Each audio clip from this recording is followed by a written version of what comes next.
Excellent, and we are live. Hello, everyone, and welcome to the next edition here on YouTube Live of AlphaStar Uncovered. We have got 18 wonderful AlphaStar matches that we're going to talk through today. I cannot wait to help all of you walk through these matches, see what's going on, say hello. Let's get into it. There's no point in waiting a whole long time. We got AlphaStar matches from all the different races. We've got all different players that are going to be playing against it. Terran, Protoss, Zerg. It doesn't matter. We're ready to face the machine. So let's hop straight in to our first match of the day. Ooh. And here we are. Welcome, everybody. All right, game number one here is going to be between this player here in the top left-hand corner in the red playing Protoss. From HTT, it is Slashers.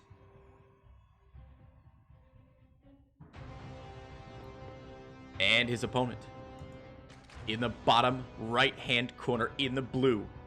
Developed by Google, created in a lab, artificially seeded with all of the smartest human plays that a machine could possibly compile.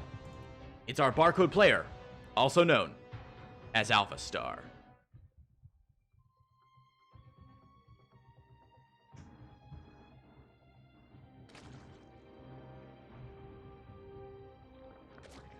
Now, for those of you who may be joining us for the first time, who may not be as familiar with what AlphaStar is, let's give a quick history.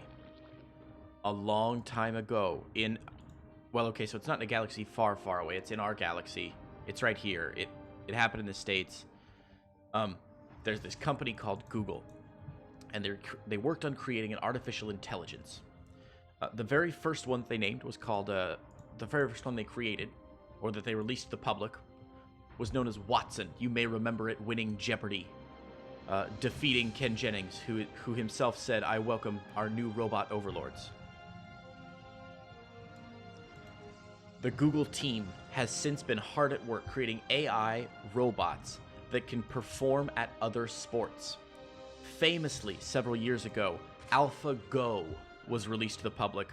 AlphaGo was an AI that played the game Go, which is one of the most complicated games that humans have available to us, one of the most complicated board games available. AlphaGo went on a show match with a famous South Korean player named Lee Se-dol, and it crushed him. Nice block by Slashers. And AlphaStar not trying. There we go. Finally, Slasher finishing up his shield batteries there. Thank goodness. Whew. Gonna defend off the Zerg attack for now. After Google was able to create AlphaGo and just crush Lee Se-dol at Go in a big televised event. I know in South Korea here it was shown on like the big screen at Dongdaemun Market, and it was a big deal. After that, the team created AlphaStar, which is what you're watching now. Hey, Math Myers, welcome to the stream, man.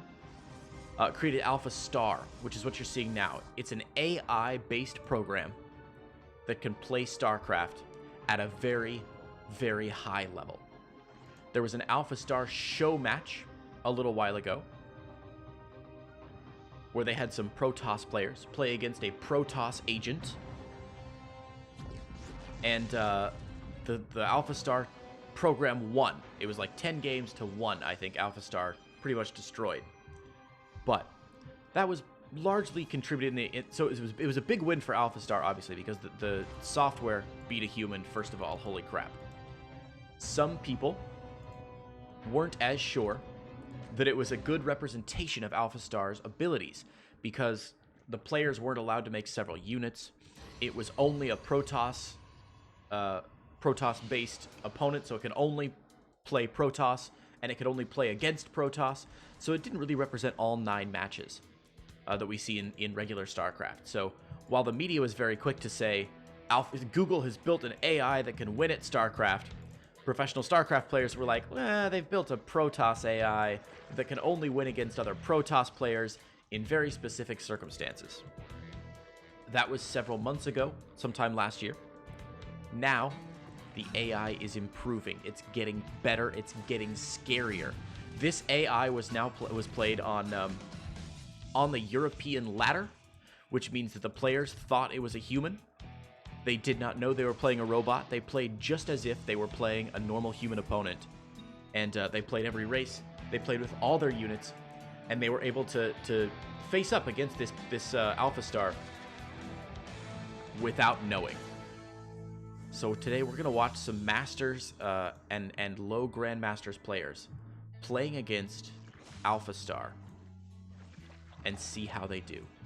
We can see that AlphaStar is already going pretty Zergling heavy, has one Roach on the way with Roach speed as well. Our human player here, Slashers, our Protoss player. Couple gates, adding on 2 more. Has that Robo facility down and is in fact researching Zealot Charge. So a pretty standard 2-base Protoss play so far. Charge Zealot and Immortals. Second Immortal now on the way. And Templar Archives as well for that Storm, which is going to be very key against this many Zerglings.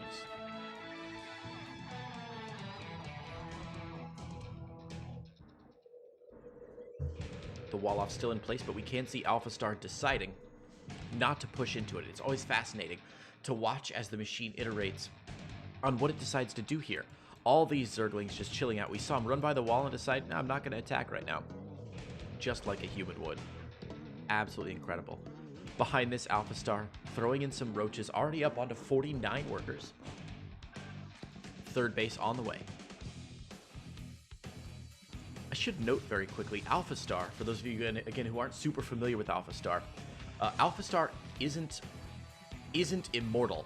So take a look at the map through AlphaStar's eyes. If we look at what AlphaStar can see, here's what AlphaStar is looking at right now. The computer can only click where its camera is, just like a human player. If it wants to click somewhere else, it's gotta expend an APM to move the camera and look at things. So when we look at the view of AlphaStar, it looks almost human. It looks frighteningly so. Now there are some units that are hotkeyed and stuff that that AlphaStar can do, but it's still surprisingly good at setting up these attacks. We can see AlphaStar going in right now for a big attack. A couple Roaches going to get shaved off there by Slashers. Zergling's trying to come in for a flank there, but they are pushed away. Slashers has saved himself for now, driven away those AlphaStar units. We see more Roaches, more Ravagers building in, and just as they finish, some Corrosive Biles are going to go down on top of Slasher's army. He's going to eat a couple of those Biles, which is a real shame. But now, this Protoss army actually looking pretty scary. 3 Immortals, 2 Archons, again, eating a couple Corrosive Biles, maybe that he shouldn't have eaten, but hopefully with some good Warp Prism Micro, he'll be able to do a little bit of work here.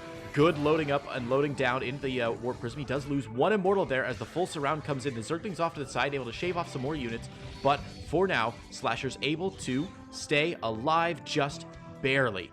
Cleaning up a lot of Zerg units, unfortunately taking a lot of licks himself, heading back home with those 2 Immortals in his Warp Prism. He has got to continue production of Immortals and build in some more Gateway units. We see a big Warp in now, more Zealots, a couple of High Templar for those Archons, and the Shield Battery back home, topping up that Warp Prism.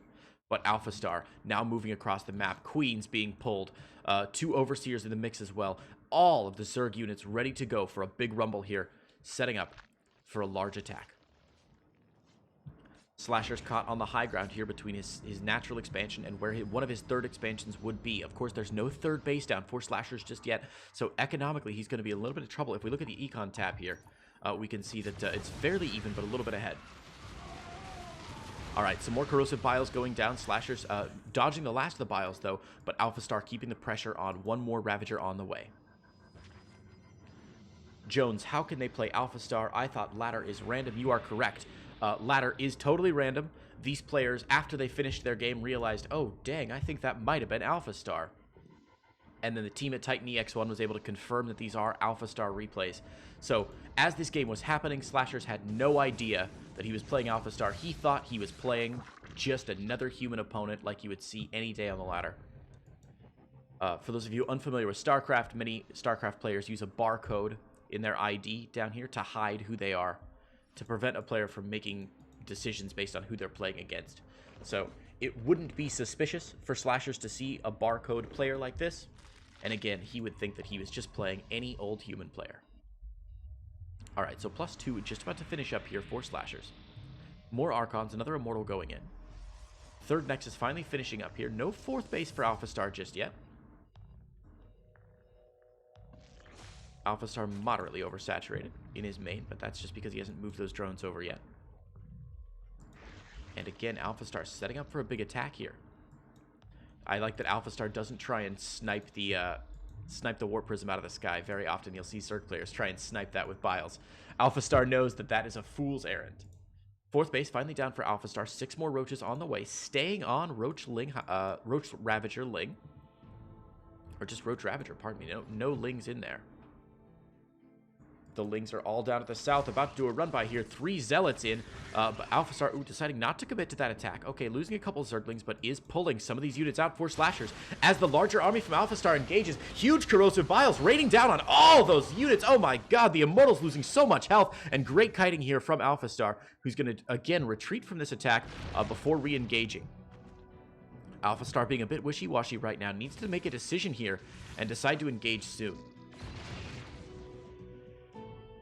It's always rough to see a Zerg player who's unwilling to engage and as a result loses a lot of units that he maybe didn't need to lose there. AlphaStar probably could have taken that fight head on and done a decent job with those initial Biles that he got, but this is going to allow Slashers some time to get back in to the fight.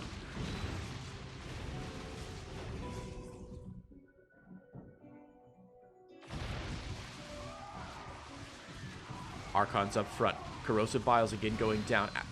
Slashers eating a lot of Corrosive Biles there. The first couple Archons are going down. Ravagers picking off at those Immortals. The Immortals under fire right now. The Ravagers about to clean up all of Slashers' army here, and Slashers is nothing left. The army supply 30 to just 90.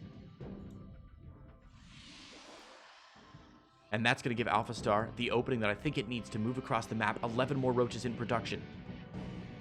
Mustering the forces in the middle of the map, AlphaStar about to head over. A lot of Zealots have been warped in here, so the defense for Slashers should be plausible.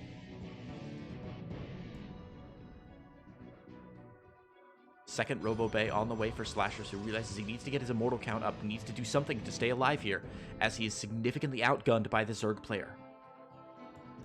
Roach run by setup at the third. There's nothing here to defend. As the main pack goes up toward the natural, the Zealots are going to scout it, and this is going to force a split of Slashers' army here. The Roaches putting some pressure on this third Nexus, but they are going to get chased away. Meanwhile, the big blob of Roaches and Ravagers going out to where the fourth base for Slashers should be.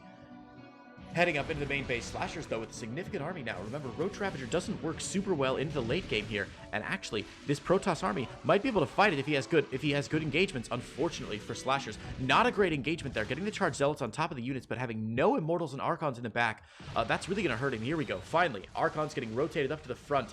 Slashers taking a bit of a bad fight. Again, AlphaStar doing a great job pushing these Protoss units back. We see more Roaches putting pressure onto the third base here. And Slashers is going to move in with his Roaches. Roaches on the natural. Roaches on the third. Slashers crumbling under the pressure here. The third base is going to go down. And that's almost certainly the death knell for our human player, Slashers. AlphaStar, the robot player, the AI from Google, able to destroy this second robo facility and going up the ramp to the natural. Archon goes down. Nice micro there from Slashers to pick it up into the Warp Prism, but he's going to have to do a lot of Warp Prism juggling with this many Roaches on the way, and it doesn't matter. There's the GG, and AlphaStar is going to take game number 1. Congratulations to the Google-developed AI AlphaStar. Wow. So, let's get back here really quickly. Our next matchup is going to be AlphaStar versus a barcode player. So I'm going to throw 1 minute on the clock and load up this next replay. Oracle. I'm not sure what this is. Is it an exhibition? Oracle. This is a collection of AlphaStar StarCraft replays. So AlphaStar is a Google-developed AI program that can play StarCraft 2 very, very well.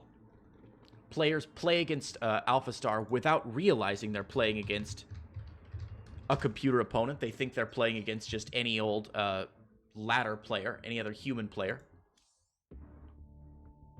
Hang on, let me get this next replay. There we go.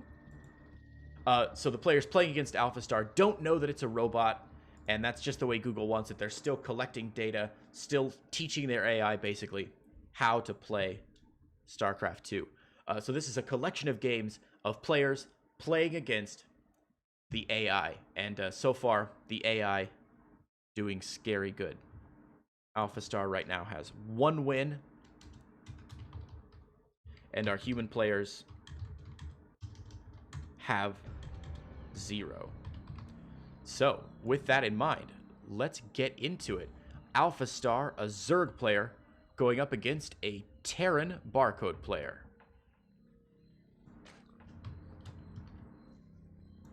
And let's get into the fight. All right, gang. We are now into our second AlphaStar replay of the day. In the top left-hand corner of Cyber Forest LE. In the red, playing Zerg, it is the Google wonder itself, AlphaStar. And AlphaStar's very human opponent, the Terran, in the blue, in the bottom right, it is another barcode player.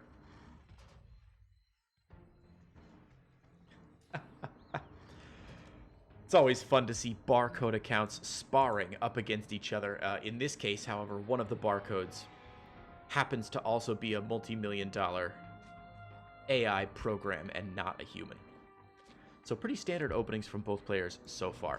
This is something the last few times that we've played AlphaStar replays that we've learned a lot about how it works. They've taught the AI how to say good luck and have fun. That makes me chuckle every time. Very occasionally, AlphaStar will respond to a good luck, have fun with just you two in all lowercase, and it looks exactly like a lazy human typing. So one thing we've seen in a lot of these replays that we've casted with AlphaStar so far is that AlphaStar generally does very well against traditional standard builds. The AI is able to respond quite well when it's up against just a standard build. So for example, our Terran player here, barracks, command center on the low ground, probably a factory behind it, going to be a pretty standard build. AlphaStar should be able to defend against it fairly well. This should be a pretty fair fight. On the other hand, in the very few matches that we've seen AlphaStar play, where it's played up against a crazy build, a double proxy Rax, or a proxy Stargate, or 3 Oracle into mass Void Ray, or whatever you have you, the AI struggles a little bit more to deal against an unorthodox strategy. I'm not sure if it has something to do with the way that the AI responds to threats, the way it values units, but every now and then when a crazy strategy comes out, AlphaStar struggles just a little bit to fight against it effectively. But again, since we're on the ladder and the humans that are playing AlphaStar don't know that they're playing AlphaStar, oh, AlphaStar is going to slip the drone by. That's quite nice, actually. We'll get that third base down just about at the 3-minute mark. That's very, very accurate. Exactly what a Zerg player wants. And yeah, the human's going to check in and go, oh gosh darn it. Missed it. So, luckily for AlphaStar, again, the players don't know they're playing an AI. They just think they're playing against another human. So we don't see them going. The players aren't able to say, oh, I'm playing against AlphaStar? Great. Let me bust out my cheesiest, craziest, weirdest build, and the computer is going to struggle against it. They just bring out their best builds and do what they can. Nice Reaper pick off there by AlphaStar. Speed Zergling's going to help take that out.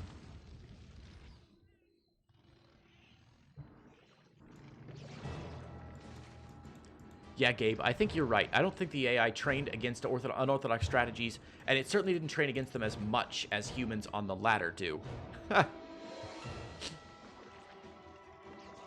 Yeah, I'm excited to see what these agents can do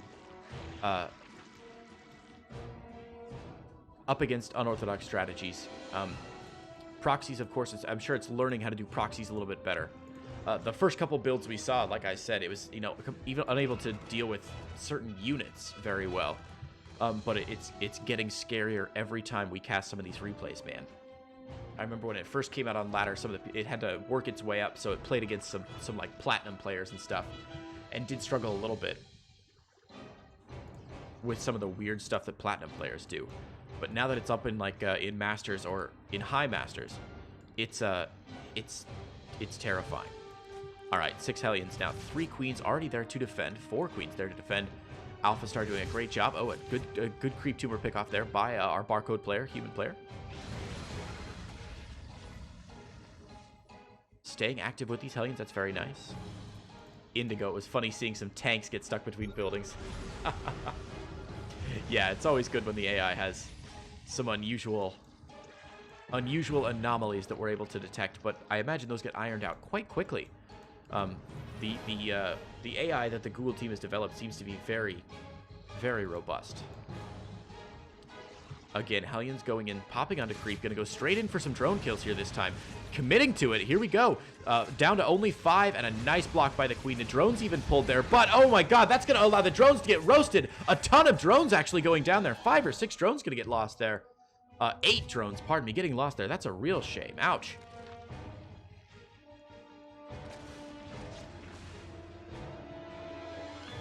So nice work by our human barcode player. A bit of a, but still a nice block as well from AlphaStar, who's able to prevent a huge drone roast.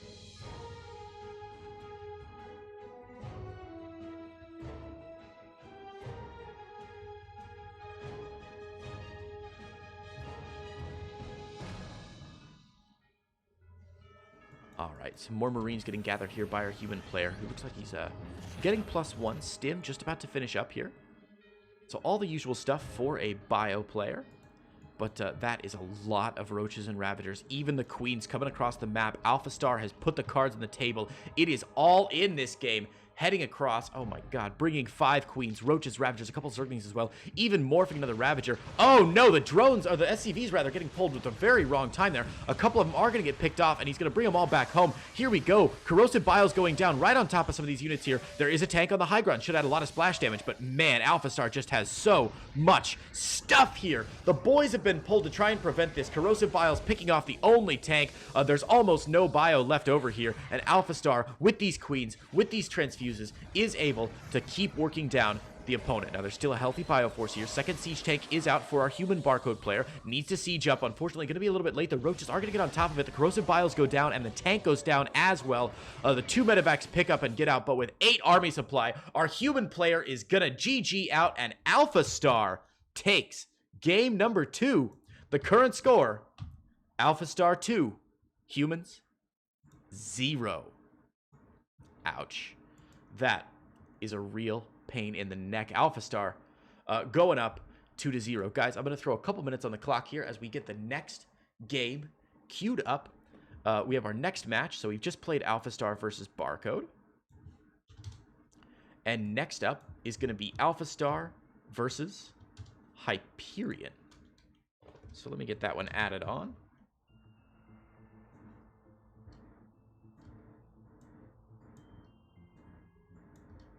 1 second, guys.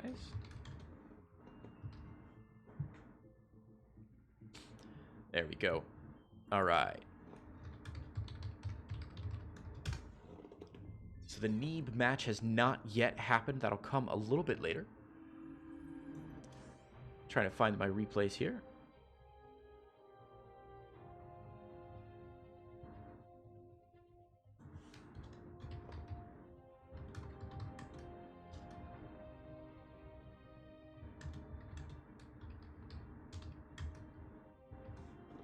All right, and I'm going to get loaded up into our next game, which is AlphaStar versus Hyperion. A ZVZ match. Oh, I love to see AlphaStar play in some mirror matches. This will be great.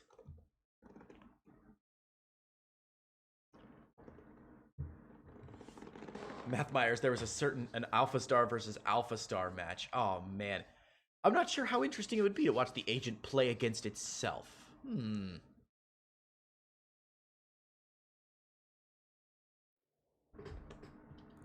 Yeah, okay, let's get into this game, and then we'll talk a little bit more about what we've seen AlphaStar doing so far. It's good to see some activity in the chat, guys. It's so much better to cast these games when I've got people to chat with and cast them. It's the beauty of streaming live here on YouTube. All right, baby. Let's get in to the next match. In the bottom, right-hand corner, in the red, playing as Zerg, it's AlphaStar. And in the top, left-hand corner in the blue, from Gold M, it is Hyperion.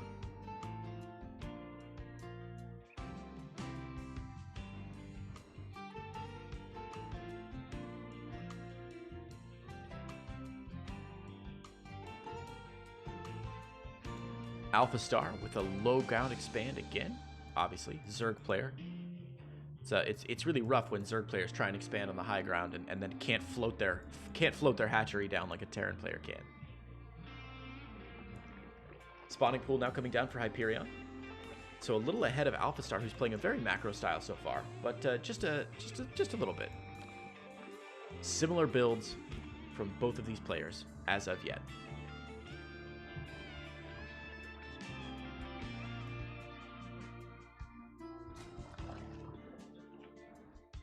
Let's see, Indigo MaxPax apparently has the AlphaStar magnet installed. Oh, good. Well, good news. We do have a MaxPax game on the list for today. So we will get to see MaxPax playing against AlphaStar here in a little while as well.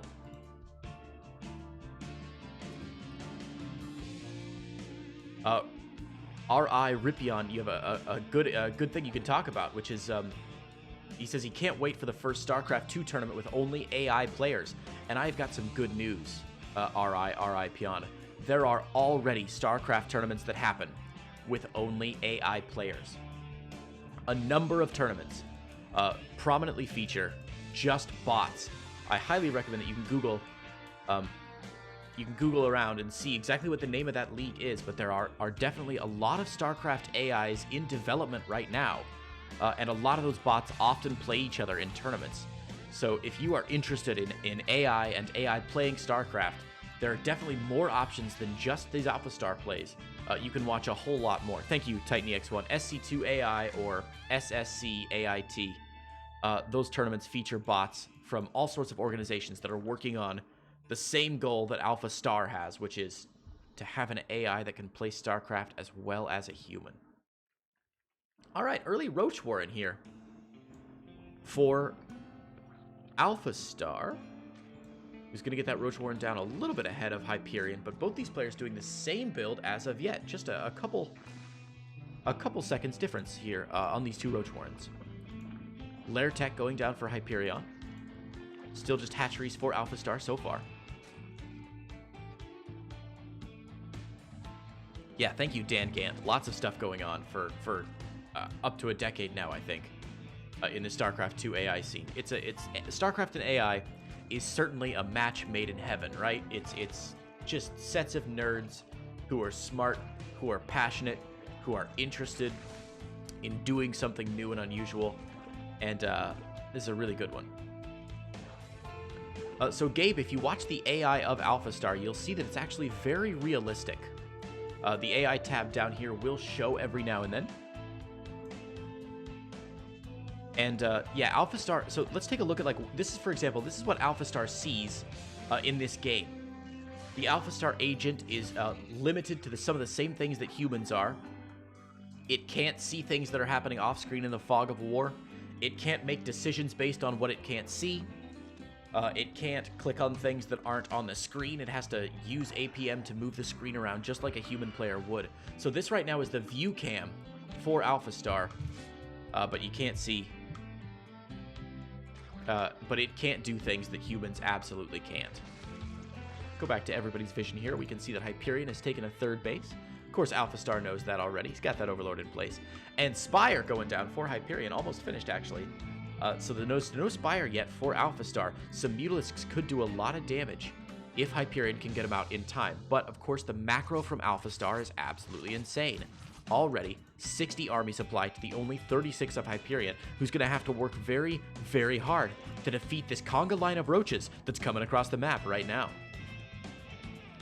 9 more roaches in production. Spire has finished, but no Mute is out for Hyperion just yet, who doesn't have enough gas to support Mutalisks. We see another 2 Spine Crawlers going down, but the Roach is already at the front here for AlphaStar. Hyperion has a couple transfuses available, but AlphaStar striking just before these 2 Spine Crawlers finish up. Again, still no Mutas on the map quite yet. AlphaStar now making 12 more Zerglings. Is going to be able to pick off that Roach Warden, which is a big loss there. Hyperion with 5 Roaches in production, but that's going to be the end of it. He has another Roach Warden in production on the main here. AlphaStar with some good pressure on this front, though.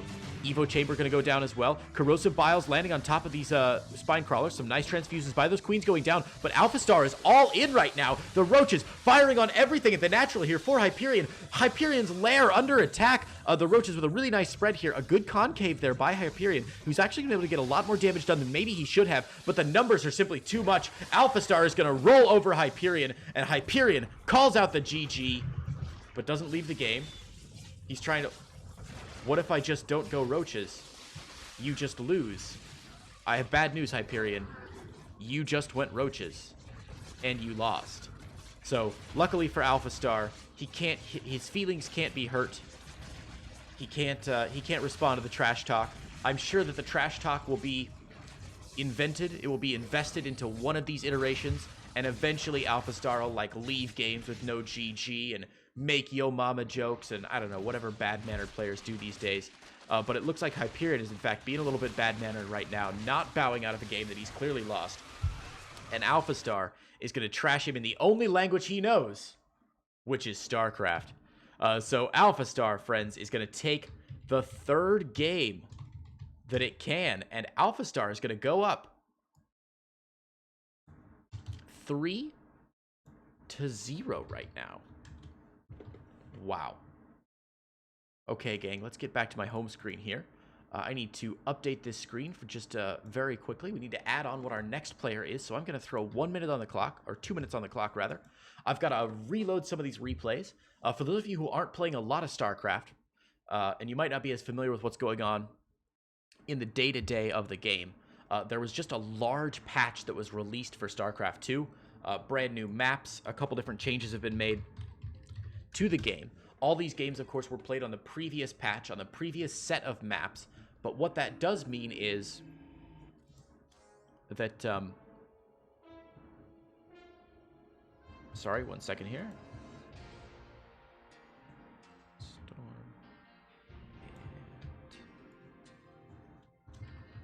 There we go, that should be it. Let me make sure I've got the right ones here, hold on. Dramatic, Storm, HellraiseR, perfect. All right, let's get into the next match, which is Wooded Microbe. So, sorry, what I was saying just before we start this game is that this was played on the last patch, so in between every replay, I have to reload my entire StarCraft client, so I need about a minute in between each game just to make sure I've got the right replays loaded up and that everything is running fairly smoothly. But now we're getting into our next match of the night, which is going to be a ZVT, or a ZVT for all you Europeans out there. Should be a great match. I've cast a Wooded Microbe game before, actually. A very talented Terran player. So let's update the score here, and... boom, we are into game. Oh, you guys clearly like the idea of AlphaStar being micro, or of being a BM rather. Oh, I do too. That'd be fantastic. So there we can see AlphaStar being good-mannered, though, putting out the good luck, have fun, even though he doesn't know what good luck or have fun even means. All right, in the top, left-hand corner of Kairos Junction LE, from Team Makers, it is Wooden Microbe.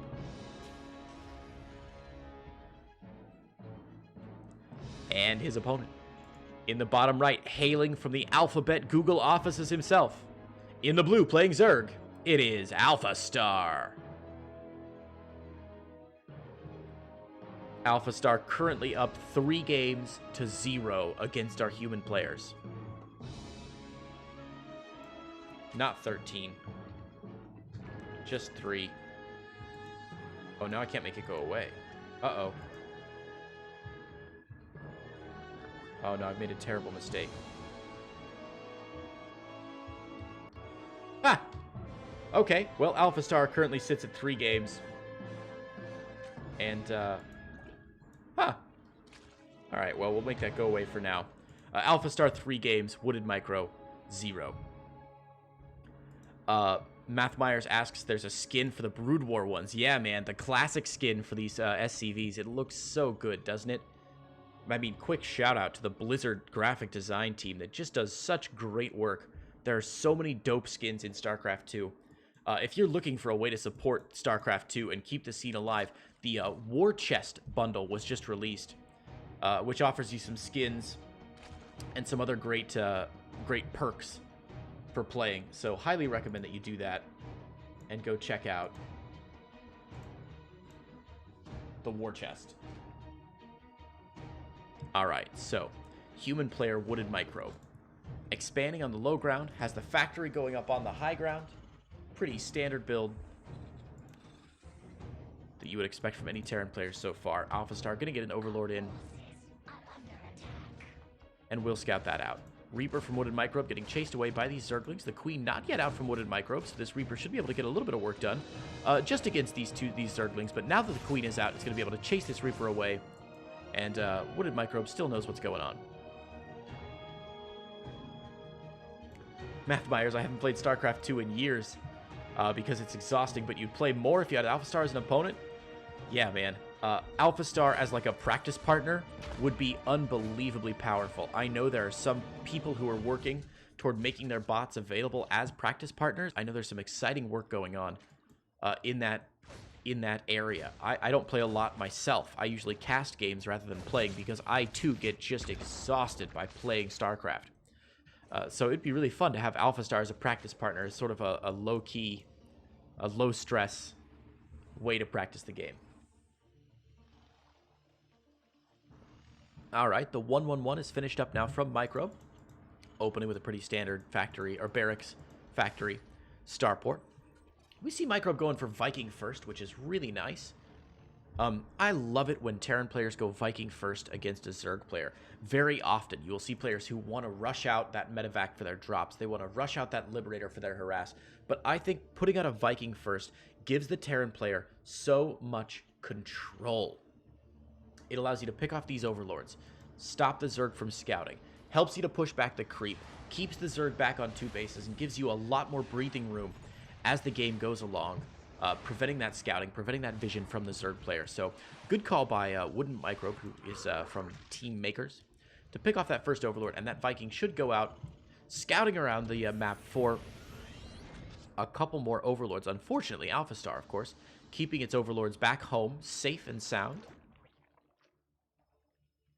at the natural expansion there, protected by the Queens. The Viking won't be able to clear out any of them. Meanwhile, the first move out here from Wooded Microbe, going to be the usual 6 Hellion, 1 Reaper move out. Into the middle of the map, will shark around just a little bit, sees the creep spread is already poking down a little bit, doesn't want to step onto creep too much. That, of course, will open him up for a little bit of dangerous play. Queen's moving out to spread creep, but that means they're not quite in position here. Maybe these Hellions could get a little run by going. Wooded Microbe going to check for a 3rd base here. Of course, the 3rd base for AlphaStar is up at the 9 o'clock position, not at the 6. And Wooded Microbe just waiting a little bit before moving in. Trying to distract with this Liberator at the 3rd. The Liberator is going to get pushed away by the Queen.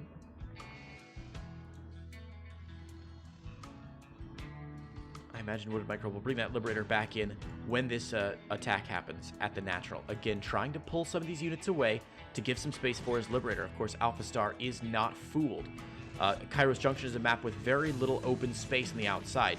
The Queen going to get a couple shots off, actually. Ooh, poor Micro there by AlphaStar, whose Queen is going to get taken out, but the other Queens are there. So the Liberator with 4 kills is going to be able to take out 3 drones and 1 Queen. And that's going to allow Wooded Microbe to sweep up some of this creep, getting all the active tumors, actually, with those drones and with those Hellions and the Reaper. That's really nice play by Wooded Microbe to clean that up. But behind this, we see the AlphaStar Zerg agent doing what it does best. Pardon me, more roaches. +1 roach attack. Lair tech on the way. Wooded Microbe wants to put on the pressure. 2 siege tanks going to join up with this initial scouting Hellion push and begin to put pressure on the third. Of course, the 2 siege tank pressure on the third at Kairos Junction is a very, very powerful push here. The tanks siege up behind this debris, and they have a lot of range. Look at the range on these tanks. You can see the little white arrows on the ground here showing how far the tanks can go out. That gives them a lot of play. These roaches and zerglings are going to eat a lot of tank shots. And again, these tanks fairly well protected by these destructible rocks. This is going to allow Wooded Microbe to try and pull these roaches back in. The supply for AlphaStar very, very high, though. 8 more roaches on the way. 14 Zerglings getting scrubbed in as well. AlphaStar knows it needs a lot to defend against this. Now, Wooded Microbe is losing a lot of the bio here. There are no medevacs to support this, so every stim means the last of the energy, the last of the health, rather, for this Bioforces. The Bioforce is going to get beset upon by the roaches here. Corrosive Biles raining down onto the tanks. The third tank sets up, but it's not long for this world. And AlphaStar going to crush this push. Once again, Wooded Microbe unable to find any joy here. And AlphaStar is going to begin the AlphaStar push. 4 Queens, Roaches, Ravagers, a couple of Lings, all heading across the map on 3 bases. We have seen this now in the first 3 games, and it seems to be very powerful. Setting up for a pincer attack. Just a little bit of bio here, forced to pick up into the medevacs and get the heck out of there. Unfortunately for Wooded Microbe, he is getting his front door knocked upon right now. A bunch of SCVs coming in to try and repair these supply depots. The supply depots go down. All the SCVs have been pulled. It's simply not going to be enough. A corrosive bile or 2 going to rain down on those SCVs, and Wooded Microbe bleeding for his very life here. The bunker is finished up, but the bunker won't last long. The tank getting some good shots off, though. Mass repair a little bit late on the bunker here. Another big stim. AlphaStar still has a lot at the front door, though. +2, goodbye. AlphaStar wisely choosing to retreat here. Not going to overcommit. Ooh, Biles just missed that tank, so a good try by AlphaStar, but not quite on top of that tank. Couple transfuses go down. Oh no, the Liberator also getting a lot of damage. The Liberator does stay alive, but just barely. AlphaStar mustering some forces outside the natural, but that was a really, really great attack. You can see a significant difference in the army supply of these two players. +2 was picked off for Wooded Microbe, so Wooded Microbe is going to find himself behind in the upgrade game. AlphaStar already at +1/+1.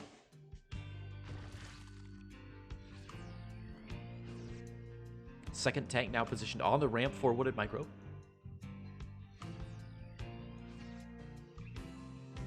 And things have normalized just a little bit for now, but the real danger is here in the middle of the map. AlphaStar setting those queens back home, decides he wants to spread some creep or something, I suppose, and pushes more roaches and ravagers out to the front door of Wooded Microbe. We see 2-2 on the way for AlphaStar, even more roaches getting made. AlphaStar's 4th base now finished up here at the 9 o'clock position. Little medevac drop for Wooded Microbe. This is exactly what our Terran player needs. Sending that drop around is going to not only confuse the agent, which of course he doesn't know he's playing AlphaStar, but is going to steal away some of the value from this push that's going in now. Unfortunately, as all the SCVs transfer out to that 3rd base, the Roaches and Ravagers move in. Now there's a tank here with 25 kills so far, but the Corrosive Biles are going to take it down. Liberator siege up should allow a little bit more safety in this natural choke. Drop going down at the 4th base of AlphaStar.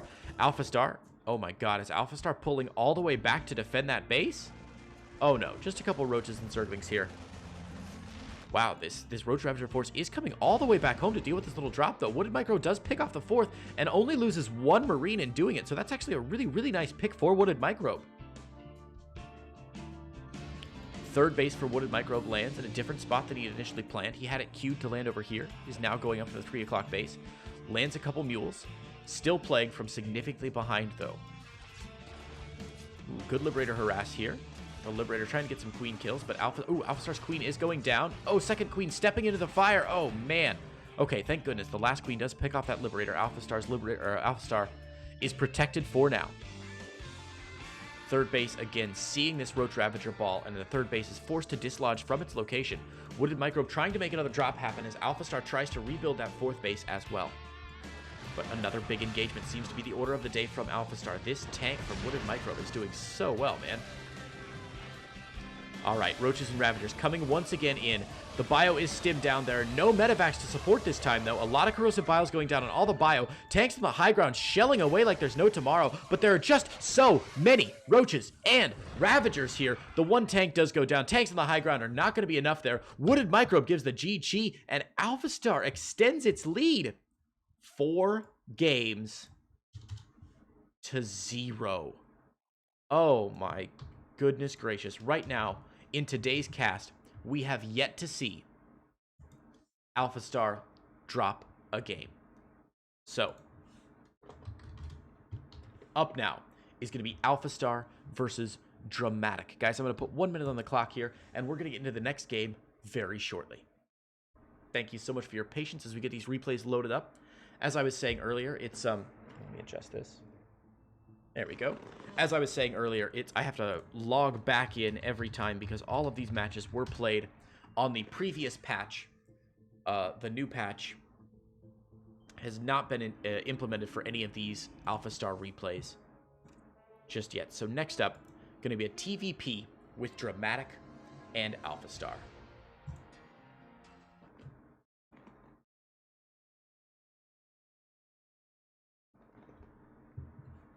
Yeah, some exciting names coming up later in the cast. We can see MaxPax and HellraiseR already on the list. Of course, Team Phoenix Kyor coming up later. And we're going to end the night with, I think, the replay that a lot of people are really looking forward to. Which is, of course, AlphaStar versus Neeb. That'll happen at the end of the night, so stick around, guys. Should be a really interesting match. All right, here we go. King's Cove, LE, in the top. Left-hand corner, in the red, playing Protoss. Currently on an undefeated 4-game winning streak. The AI coming from the future. Just like Kung Fury, it is MaxPax. No, it's not. It's AlphaStar. Just kidding. Ha ha ha. AlphaStar. And AlphaStar's opponent. In the bottom right, in the blue. Playing Terran, it is Dramatic.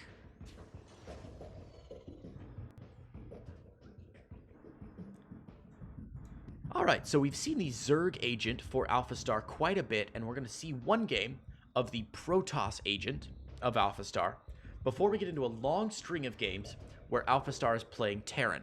So Protoss players, if you're trying to keep an eye on what AlphaStar's Protoss play is like, this will be your last chance for about the next 10 games or so, because we're going to see the next series of games is all going to be the AlphaStar Terran agent.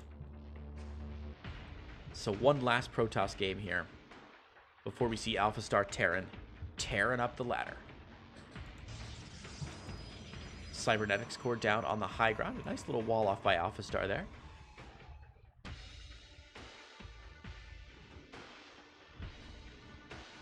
And expansion on the low ground. So we're on King's Cove LE, which is a great map. It's a shame that it's not in the map pool anymore. I loved King's Cove for a number of reasons. I mean, for starters, the tile set is just gorgeous. I love this sandy, beachy tile set. And the grass makes it really easy to make it very obvious, you know, where those ramps are, where you need to focus your army. The design work that was done on this map is very, very good. But notably, the natural expansion on this map has one small ramp going up, or a large ramp that's blocked off by destructible rocks. I've rarely seen these rocks go down, except maybe in a Zerg match every now and then. Ooh, a good pick there by Dramatic, who picks off the probe for AlphaStar. So the natural ramp here is very narrow, so it's pretty easy to defend. There's a very, very narrow choke point here, this bridge between the second and the third. Very narrow. The third base, of course, has this wide open ramp, which means it's relatively difficult to hold on to against some harassment. Creighton's Cove. Thanks, Papa Panda. Good to see you in the stream, man. Hope you're enjoying the games. So this wide ramp into the third makes it a little bit easier for people to pressure your third. But you can also wall off fairly easily here at your natural. I loved King's Cove. It was a really good map. Oracle, do we have any beach maps in this set? I believe we do not have any beach maps in this set. We have, oh man, the wall off not finished here. So one Oracle is going to, or Adept rather, is going to get in here. One kill so far. Maybe a second one on the way. Okay, second kill. Can it go for 3? We see Dramatic rallying some Marines over, trying to pick off this Adept. The Adept is... Oh my god, it's going to get away. It's going to shade out. The Adept shades down to the Natural. Now, it can't stop the building of that Natural Command Center, but it can pick off one more SCV. Come on! Oh, no, never mind. It's alright. But there are enough Marines here now where it should be able to... Oh, wow. These Oracles going to get in. These Oracles... I keep calling them Oracles. Sorry, guys. Adepts keep getting in. They keep doing a lot of damage here. This is so many SCV kills. Nice. Almost surround there by Dramatic. One of the Adepts does go down. The second one, trying to shade away, is going to stay alive. I cannot believe my eyes. The second Adept is going to get out to that Natural. Take a look at the units lost tab here. That is really painful. 4 SCV kills going down and a little bit of lost mining time. Nice work there by AlphaStar, who now has an Oracle in to get some more kills. The Oracle with 5 kills already. Oh, not quite 6 kills. Tries to dip in to get that last kill. Can't do it. Pushed away by the Marines. But a nice build so far by AlphaStar, who's now going in to Mass Phoenix. So yeah, sorry, Oracle in the chat. I don't believe there are any beach-themed maps in the current map pool. A couple of Hellions trying to get in to get some shots off here, but they won't find any joy. Only 1 probe kill so far, and that was from the very beginning of the game. These Marine pack from Dramatic is doing a great job defending. The Oracle pops back in, though. Up to 6 kills, make it 7. How about 8?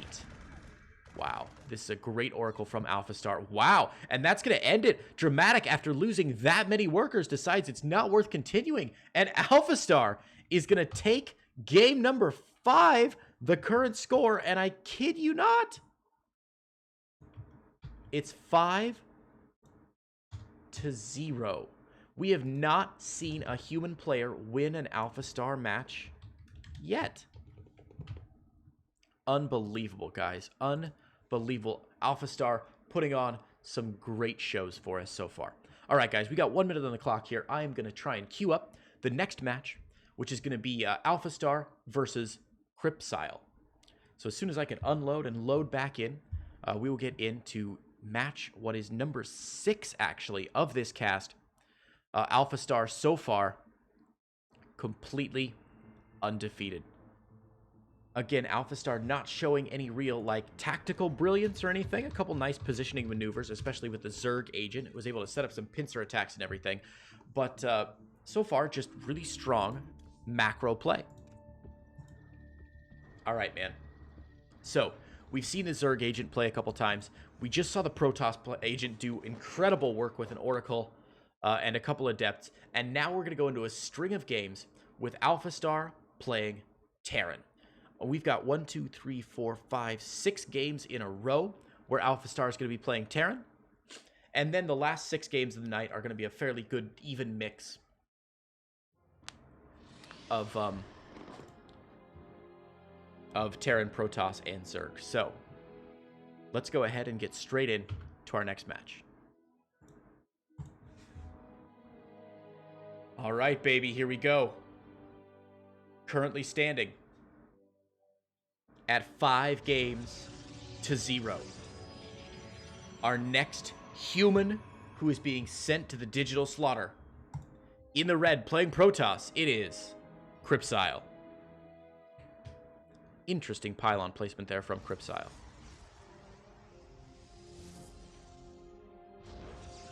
Interesting pylon placement there from Cryptsile. Let's see how AlphaStar does against a cannon rush. And in the bottom right-hand corner, in the blue, from Google, it is AlphaStar. All right, so first 2 pylons are down. The AlphaStar agent is now forced to respond to these pylons, but it's not responding to these pylons at all. It's sending out some more SCVs to try and catch this probe. Now, there is a second probe up into the main base. The Forge has finished up. The first second pylon is down. First photon cannon is down as well. AlphaStar is not getting good surface area here. Another pylon does go down. The other pylons have been canceled here. So Cryptsile is going to cannon rush. completely protecting that one cannon. Only 2 SCVs able to attack it at any one time. The SCVs now completely surrounding the pylon, going for the pylon and going for the second cannon that is going down as well. Almost no mining time here. The AlphaStar agent really struggling to defend against this. The first photon cannon is up, and here we go. Cryptsile has the first photon cannon up. The cannon focuses down that Marine. A couple of SCVs have already gone down. The first cannon is about to get taken down, but 2 more cannons are on the way, and 3 pylons are still up. So that's a lot of power here for our Protoss player, even getting a second cannon in here. And, oh my gosh, AlphaStar really struggling to keep up with this. Ooh, canceling one of the cannons, which is unfortunate. Cryptsile struggling with the cannon rush a little bit more, maybe, than previously. No cannons are up, and with that last cannon going down, I think unbelievably, AlphaStar may have held this. Picks off the last pylon. There's 1 more photon cannon to go up, but that's it. Cryptsile's cannon rush has been thwarted, and AlphaStar lives to fight another day. AlphaStar does have 1 barracks, a couple Marines out. Back home for Cryptsile. We see the first gateway on the way. Both gases have been taken. Cryptsile going to transition out of that cannon rush into something a little bit more standard. But wow, I'll tell you, the AlphaStar agent defending that cannon rush fairly well. Now, it was a little unorthodox for me. Cryptsile's cannon rush all on the high ground here. Oftentimes, we'll see cannon rushes start sort of on the low ground, work their way up to the high ground. The low ground, there are a couple more spots where you can wall off your cannons and protect them a little bit better. We saw Cryptsile with a really unusual cannon rush pattern here. But AlphaStar able to defend with aplomb here, pulling out the defense. Cryptsile adding a cannon at the natural to protect against, I suppose, the Reaper and anything else that comes. We see a second gateway on the way, as well as a Cyber Core. And +1 coming down for Cryptsile. So again, transitioning sort of out of that cannon rush and into some more standard play so far.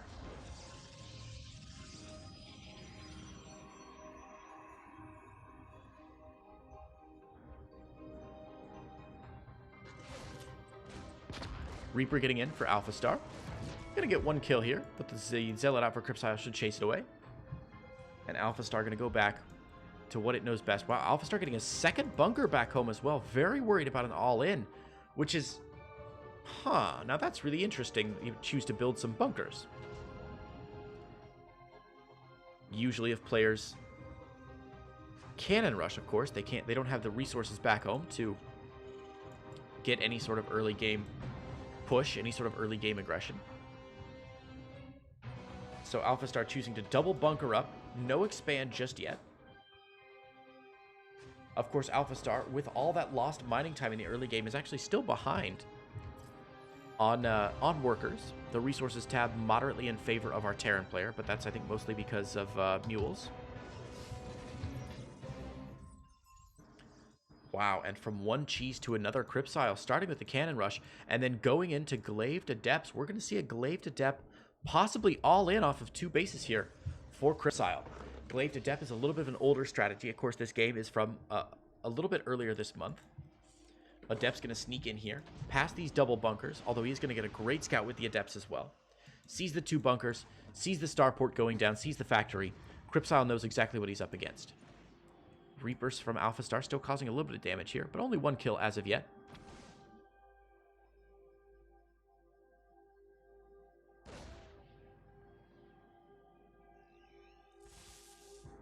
+1 about to finish up here for Cryptsile. And the Natural also about to finish up. So Glaved, Adepts. We see Cryptsile adding on some more gateways here, getting ready to power up for a push. Let's see what comes out of that robo facility first here.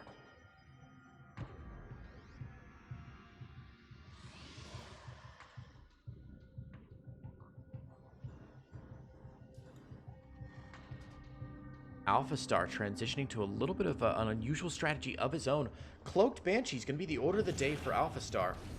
Now, Cloaked Banshees this late in a game is very interesting. I'm surprised to see the AlphaStar agent going for that. Now, the Adept drop is here. 2 Adepts getting shelled away by those siege tanks, but Cryptsile avoiding the missile turret very well. First Adept down. Second Adept still in the Warp Prism, and the Warp Prism is going to get out of there. Just barely. Again, a nice defense by AlphaStar, who has a couple missile turrets and tanks to protect. Still no expansion from AlphaStar, where Crypsile's first expansion is down. Crypsile now up to 34 workers, about 6 ahead of AlphaStar. But the Cloaked Banshee has been spotted, so we see an observer coming out for Crypsile.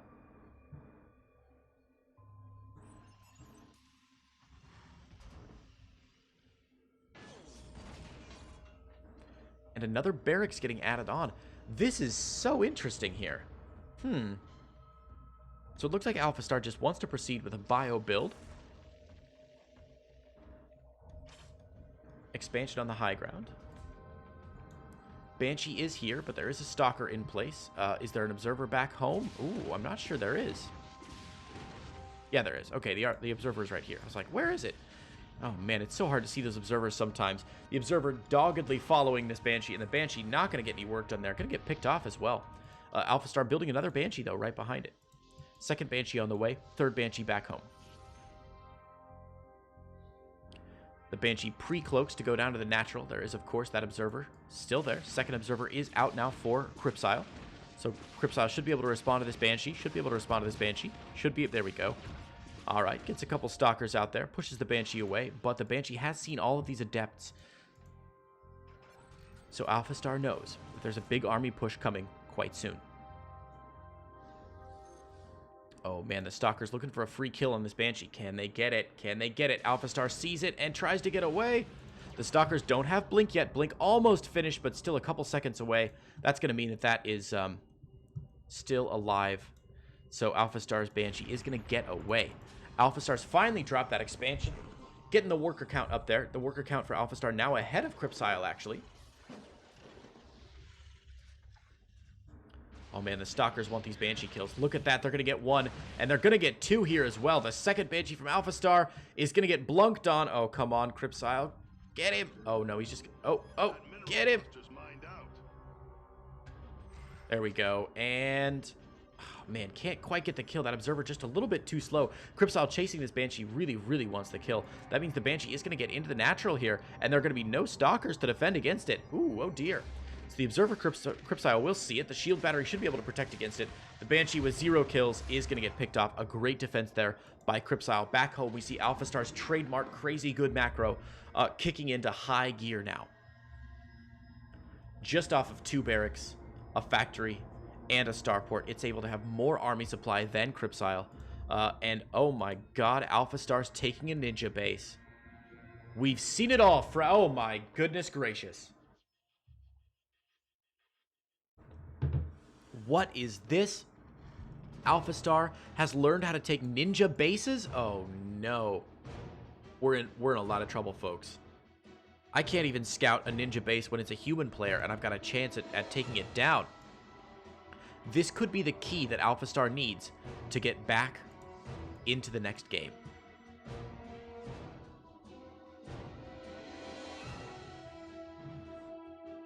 Awesome. I love it. Now, Crypsile has not seen this ninja base just yet. Hasn't scouted that part at all. But the third base for Crypsile is down. +2 on the way for Crypsile. +3, rather. Sorry. Got my colors changed a little bit because it's very early in the morning here, so I have to be very careful with how I find those Protoss upgrades. +3 on the way. 4 gates getting added on. Crypsile really starting to put his pedal to the metal here, put his foot on the gas, and start cranking out a lot of gateway units to try and make some damage happen. Nice scan going down there, we hear. Catches that third base, so AlphaStar knows there are 3 bases now. AlphaStar, of course, needs to get his own base up and running. Shield battery in the main, going to do a lot of protection for these probes.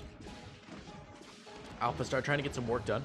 Has a Banshee in both the main and the natural, actually. Crypsile a little bit late to respond to this. Blinks some stalkers back. Misses the blink, though.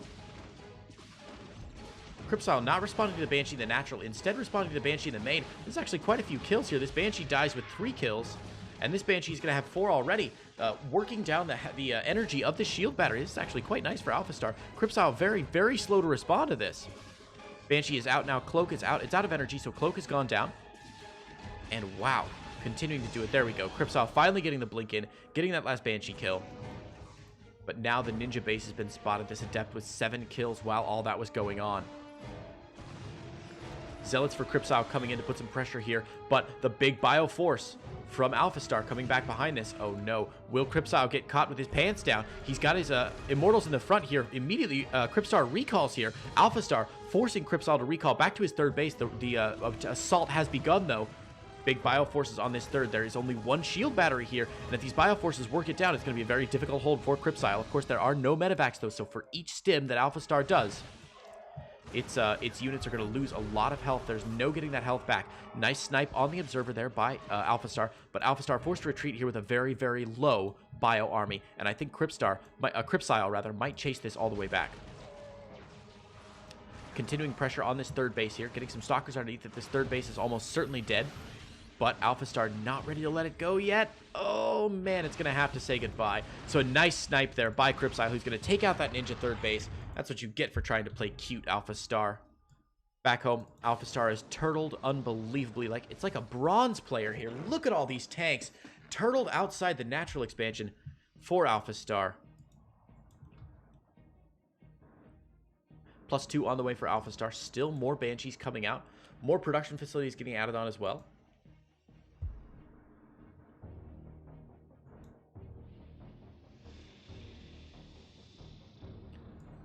Man, remember guys, this game started with a failed cannon rush. AlphaStar held off the cannon rush very well, but Cripsile transitioned pretty well also. Oh my god. Are you kidding me? AlphaStar, you are so bold. You are so brave. Double Banshee. Cloaking into the main. Of course, there's not a lot of probes left here to kill, so the Banshees with a couple kills here, but not a whole lot. They're going to migrate down to this natural. With the Observer in place and with the Stalkers in place, Cripsile should be able to drive these back. +1 shields on the way now. Of course, +3 has finished up for these Stalkers. So Cripsile in really good position. Cloaked Banshees in the natural, though. Wow, AlphaStar getting a lot of play out of these Cloaked Banshees, working very hard to put so much pressure on his opponent. They're going to rotate down to the third as well, and the Banshee's going to continue to harass just a little bit. Now, the shield battery at the third is not in that mineral line, so it's going to force an evacuation of the third. The natural finally gets cleaned up here, and Cripsile being pinned back just a little bit by this aggressive Banshee play from AlphaStar. Phoenix is out now, and Cripsile trying to follow the little shimmer on the minimap to hopefully pick that Banshee off very quickly. AlphaStar made 1 ninja base, and it didn't work. So he was like, okay. How about a second ninja base even closer to your natural? Ninjas that base up and starts what looks like a pretty frightening push here. This is going to be the first Cripsile sees of it. So Cripsile sees the big Bio Ball, doesn't see any of the tanks, but might be able to know that they're there just from intuition and what he's seen so far. Needs to get an Observer out to get on top of this. AlphaStar doesn't siege up the tanks quite in time, and Cripsile chooses the opportunity to go ahead and engage. Some storms go down on that Bio. AlphaStar's Bio melting underneath the storms. A lot of tanks here, but the Blink Stalker's already on top of him, and I think Cripsile should be able to clean this up fairly well. Still 2 Immortals in the fray. Both tanks going to go down, and that's going to leave AlphaStar without a lot of army left on the map. In the meantime, a Zealot run by into the main is going to do a lot of work, picking off some SCVs, picking off some of the production. A really nice play here by Cripsile. The Banshee, of course, is going to be able to clean this up eventually. The Warp Prism, though, another big warp in coming in. This is 4 Archons, or 4 Immortals warping in. A good snipe there by AlphaStar, though. Cancels that warp in, picks off the Warp Prism, and AlphaStar is able to live to fight one more day. Doesn't lift off that Orbital Command, unusually. The Orbital Command going to go down in the main base. Tank sieges up on the ramp, but this is going to allow Cripsile a little bit of time to get in to the natural to put some pressure on. Now, Cripsile has finally seen this base here and has got to be thinking, what the dickens is going on? Gonna send some Stalkers in to pick off the mules, pick out these SCVs, and take some of these out. Ouch. Cripsile gonna go back home. This is getting into a very, very late game.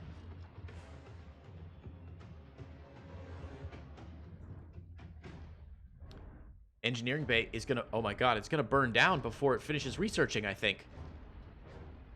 Oh, it's going to be so close. Did +3 finish? Nope. +3 did not finish. One SCV would have repaired that. Any human player would have done the same. AlphaStar forced out of the 3rd position, forced out of the 4th position, unable to get either of these proxy CCs ready to go. Forward pylon from Crypsile, who's sick of losing his warp prisms and wants to put more pressure on 4th base on the way. Ouch. Losing that +3 is a huge problem for AlphaStar, who now has no engineering bay. The engineering bay burns down. Oof.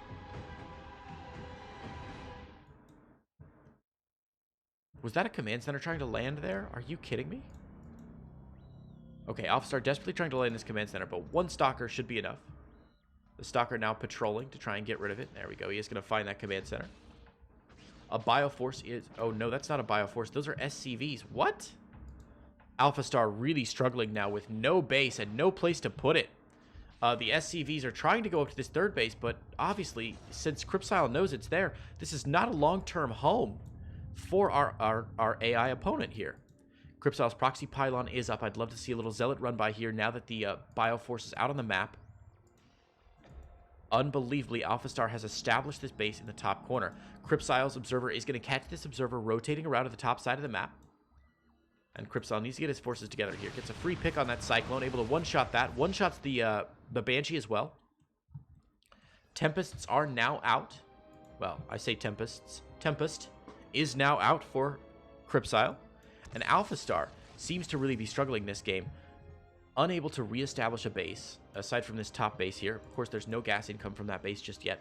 This is going to really hamper his army composition in the future. 2nd Tempest is on the way out, and Crypsile taking a 5th Nexus here, feeling very confident about his position in this game.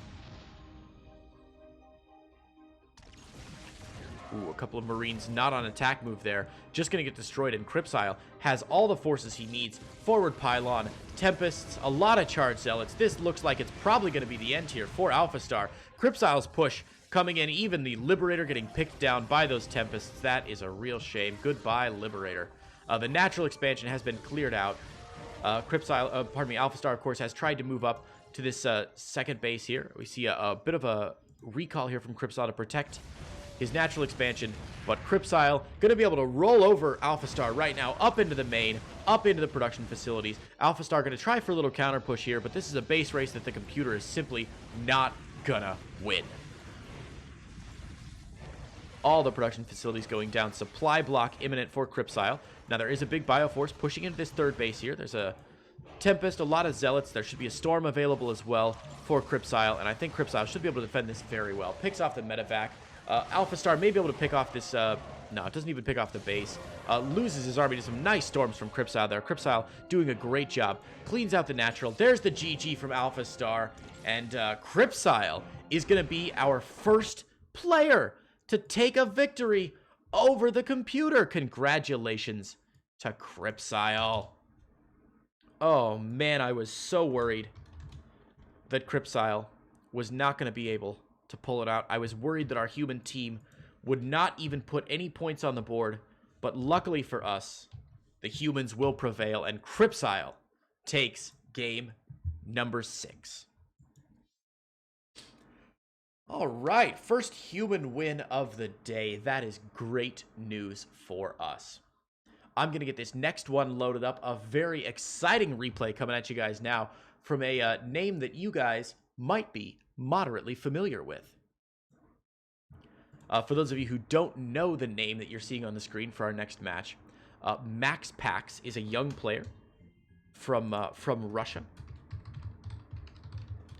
He is probably most well known for recently inventing, creating, and perfecting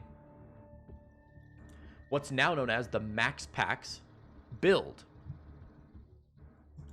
The MaxPax build is a Protoss build. We'll see if he does it this game, and I can walk you through exactly what's going on.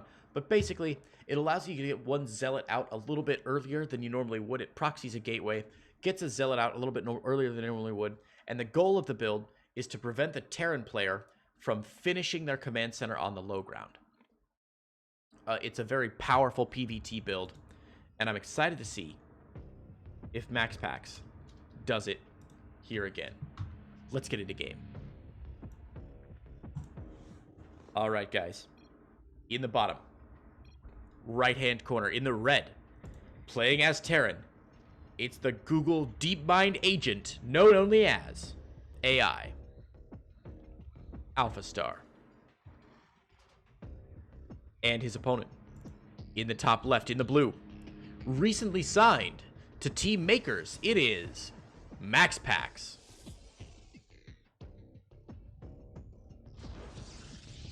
All right, guys, I need to grab myself another glass of water. So what I want to do is I'm going to put the camera here on our friendly neighborhood AI, AlphaStar. I'm going to grab some water, and I'll be right back. Keep your eyes on what AlphaStar does in the opening of this game as it either scouts or fails to scout the MaxPax.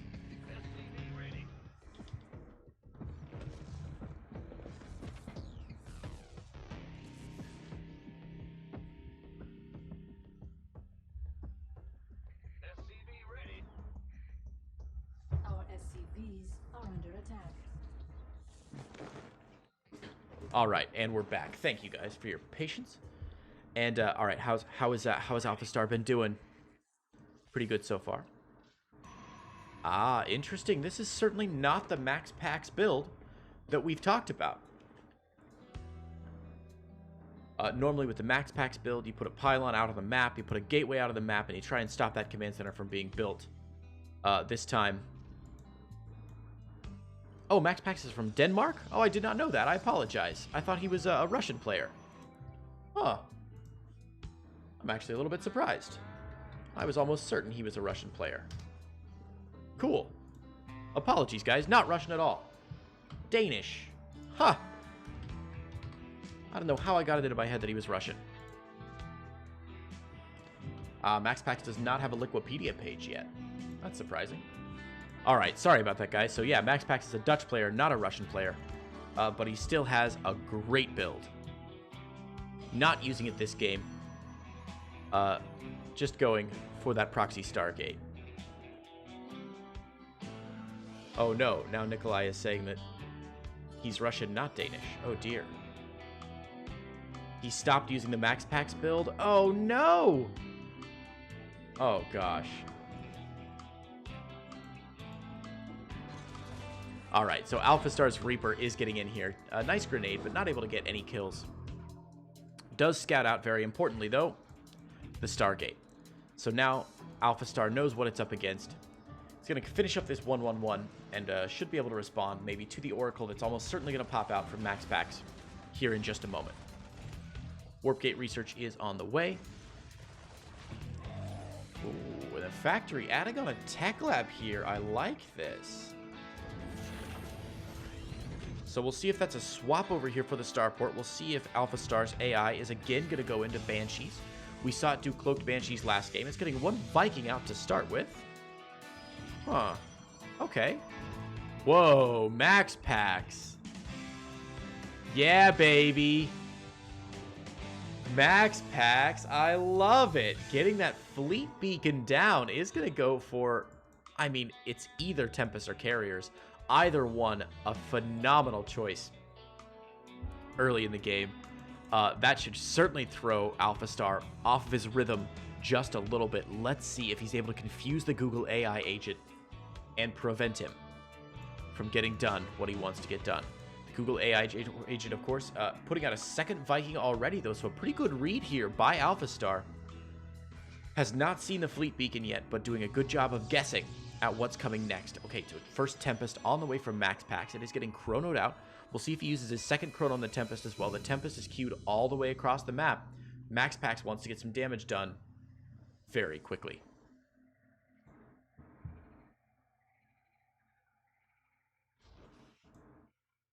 Second Viking is out. Third Viking is on the way. Unbelievable. AlphaStar blind countering these Tempests very well. That's almost suspicious. Wow.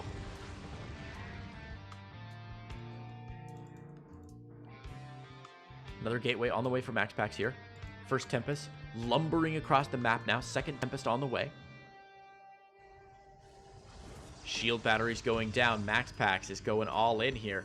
The Tempest now should be able to chip away at these Vikings little by little. There's no observer to give it full range, so it's going to have to get in here, engage with the Vikings again, retreat to the safety of its shield batteries. The Vikings engaging, with this Tempest. The Tempest right over the shield batteries here. AlphaStar trying to get back here. Siege Tank going to push away the Gateway Army here. So MaxPax with a really unusual choice here to go for this Tempest pressure, but the AlphaStar is defending fairly well against it. Second Tempest is join the fight. Not enough Tempest to one-shot any mechanical units just yet. MaxPax focus firing down the Cyclone. Of course, the Cyclone very, very dangerous. The natural enemy of the Tempest. 4 Vikings out now for AlphaStar. AlphaStar cutting Viking production to go for Banshees? What? Oh, that's really interesting. 2 Tempests out now for 3 Tempests out for MaxPax now. 4th on the way. Ooh, so Vikings getting some good Tempest shots off. More shield batteries being made here. It's essential that these Tempests stay alive for as long as they possibly can. We see some missile turrets going down in the natural. Of course, Tempest outrange the missile turret. They're even going to stop the building of it there. AlphaStar canceling that missile turret. It's not going to go down. First tank about to get shot down there. MaxPax picking off 1 tank. 4th Tempest lumbering across the map now. 5th Tempest on the way. MaxPax going all out on this Tempest pressure. What a fun build here from MaxPax. AlphaStar now going all in on missile turrets, but MaxPax picking off the SCVs that are building them. This is a really nice soft contain, even if this pressure doesn't work completely. MaxPax is keeping AlphaStar here on 2 bases. AlphaStar unable to expand beyond this. AlphaStar, of course, is always a little reticent to get to a 3rd base anyway. Oh man, more tanks going down. AlphaStar in a lot of trouble here. These Tempests, of course, outrange the missile turrets. So the missile turrets are a waste of energy here. And with the tanks gone, this is going to allow MaxPax to get up into the main base, able to take out the missile turrets, start picking off supply depots, and the Tempests are able to venture forward from the safety of those shield batteries. And AlphaStar is in a world of trouble now. A Widow Mine on the low ground. MaxPax is going to set that off with 1 Adept, picks it off immediately with the Tempest, forces the liftoff here, and the SCVs are going to go down, leaving the Natural Command Center, going back up into the main, but this is going to allow MaxPax to really take control of this game. MaxPax has done absolutely wonderfully with this Tempest Rush here. Not the fastest Tempest Rush in the world, but very, very quick all the same. Bunker on the high ground is not going to do a lot of work as the Tempest shell it down in just about 2 shots. A repair tries to go down. AlphaStar unable to repair now. AlphaStar does have a lot of Vikings here, and there are only a handful of Stalkers. The Stalkers don't have Blink yet either, so he's got to be very careful. He needs to get those Stalkers a little bit more forward to protect these Tempests. Right now, MaxPax just shelling down everything he can, chasing away this 1 command center, not going to allow it to land. MaxPax doing a great job pushing away AlphaStar. However, the Vikings have arrived. 1 Tempest has now finally gone down. 2 Tempests, pardon me, have finally gone down. But MaxPax is undeterred. He is stepping forward. The shield battery is not quite finished yet in the natural. The Vikings able to pick off another Tempest. Oh no. MaxPax going to lose all his Tempests here, but he has done a lot of economic damage. There are still 31 workers for AlphaStar. And MaxPax has those shield batteries up and running. He's still cranking out Tempests. Needs to move that Tempest in place. The shield batteries, ouch. AlphaStar able to pick off that Tempest. But now, the Stalkers underneath these Vikings. All the SCVs have been pulled to try and protect against it, but oh man, Stalkers with shield batteries do a great job against SCVs. A lot of these SCVs going to go down. MaxPax not even focus firing, and wow, yeah, AlphaStar down to just 15 workers. The last of his bio even getting cleaned up. That's a real shame.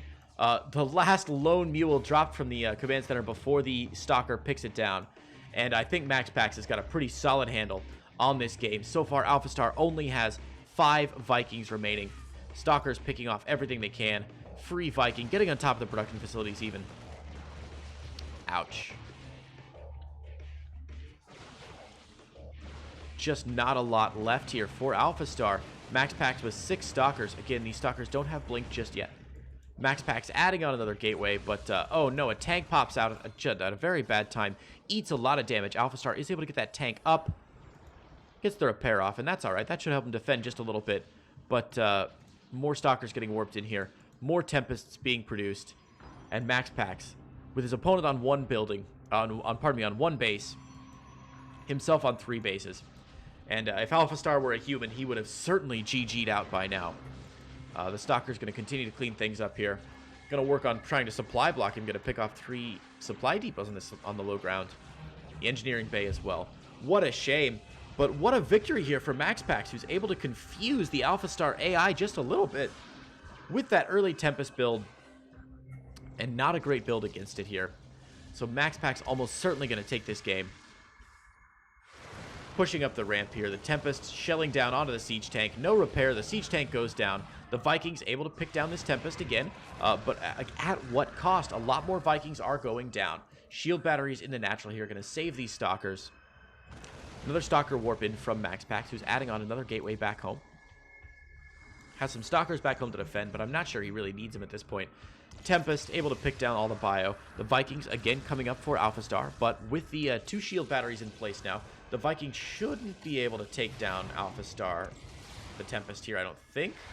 Well, the shield batteries may be low on energy. It doesn't matter. The Tempest still barely alive. All the Vikings go down. MaxPax's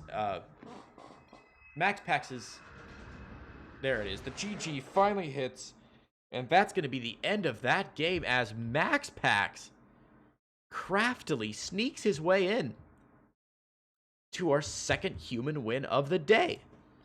It is very encouraging when our humans win 2 in a row. I'm a big fan of that. So, the current score, AlphaStar 5, humans 2. Ouch. Man, this AI agent is doing so well, winning its first 5 games in a row. Of course, the 2 human wins coming just recently with MaxPax and Storm. Pardon me, MaxPax and previous player before that. Who was it? Anyway, we're getting loaded in, guys, to the next match of the day, which is going to be AlphaStar versus Storm, another TVP coming at you. Let me get this replay added up. Oh, it's Crypsile. Thank you, Titan EX1. Crypsile and MaxPax with our 2 human wins of the day so far. Oh, sorry, guys. It is 3:30 a.m. for me here in Korea time. We're trying to do this stream at a time that's a little more convenient for everybody on YouTube. So I am waking up just slightly earlier than I might normally. A couple little brain farts here and there are bound to happen. All right, baby. Here we go.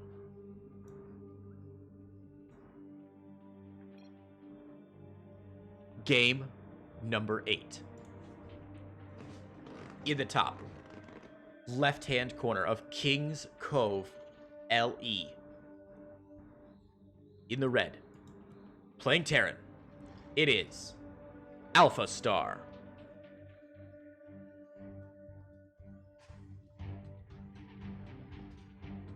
And his opponent in the bottom right, in the blue, playing Protoss, the aptly named Storm.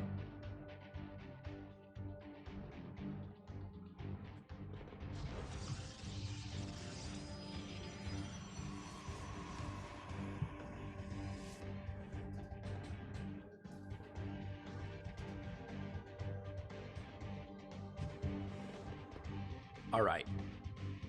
So the AlphaStar Terran agent has been confusing, might be the right word for it.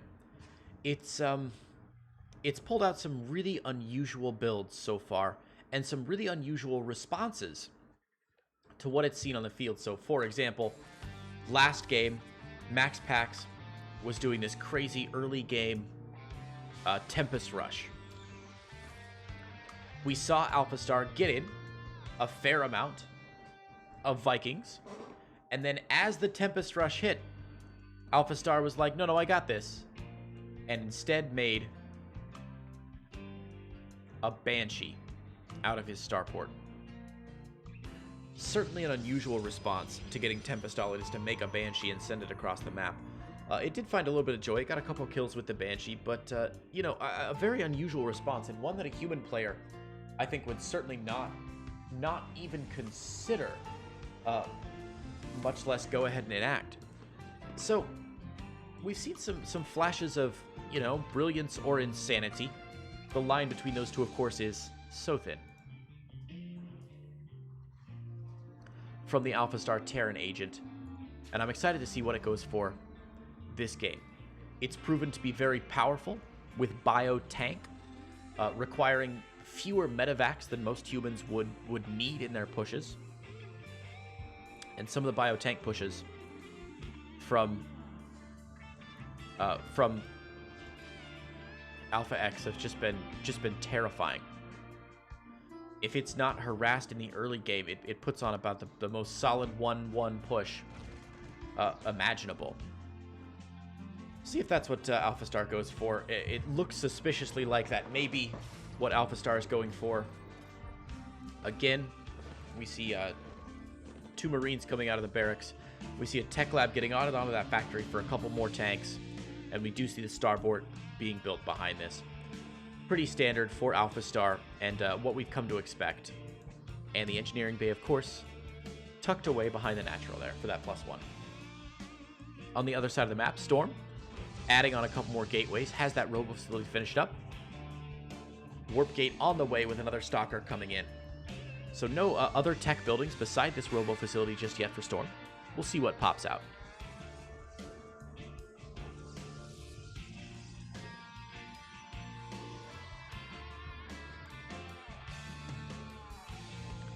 Oh, interesting.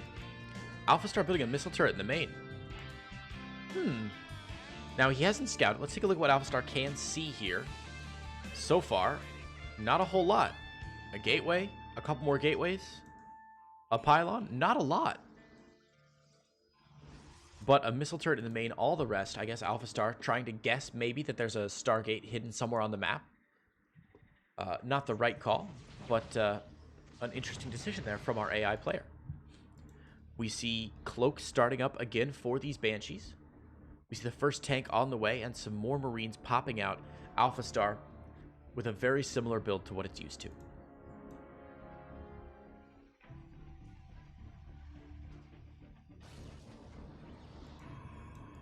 Yeah, I agree, Oracle. It's going to be very fun when AlphaStar has some more openers available to it.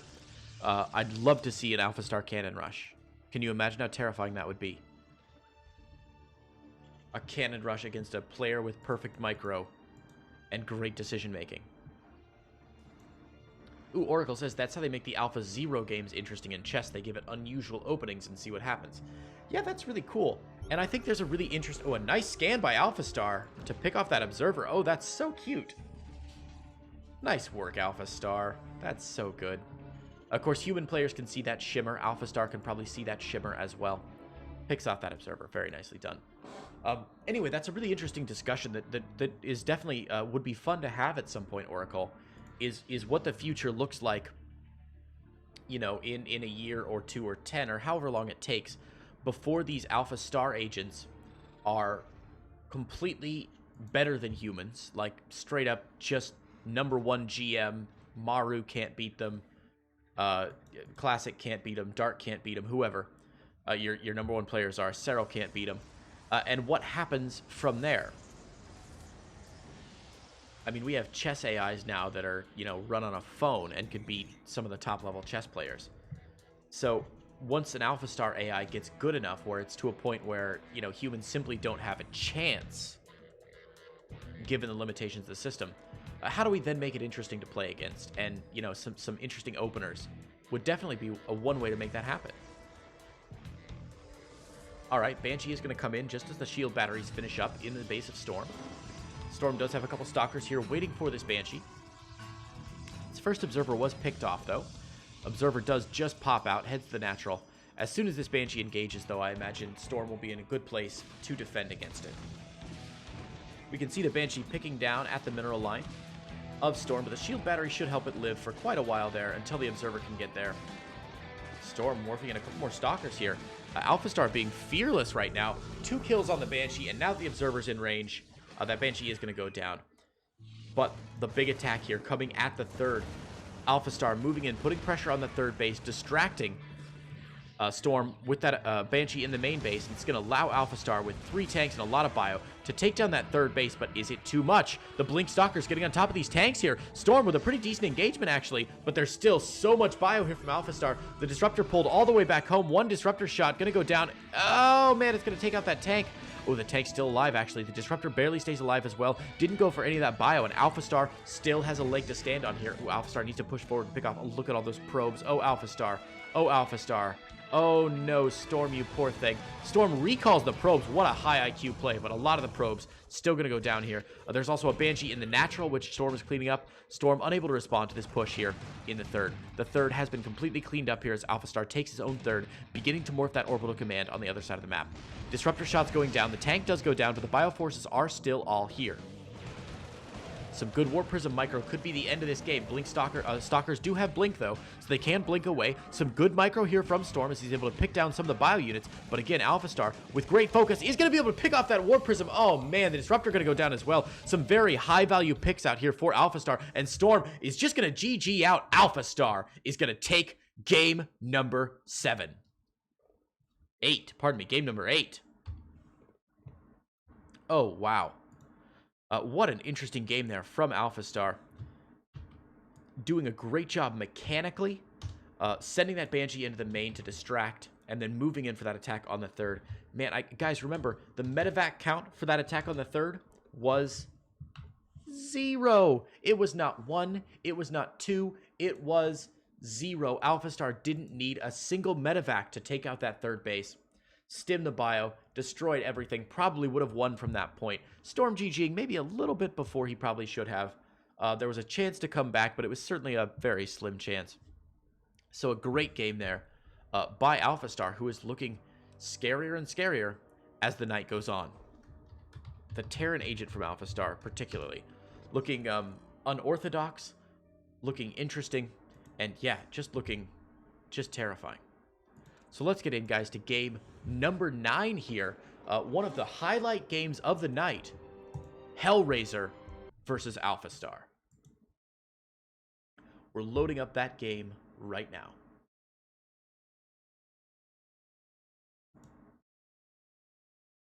Going to be on Kairos Junction LE. Again, all these games are from the previous season, so they're going to be on the previous season's map pool. And here we go, rock and roll. So we'll award our points here in the early match and hop into game. There we go. In the top left-hand corner of Kairos Junction LE in the red, our fearless, intrepid, brave human player. From Clash, it is HellraiseR.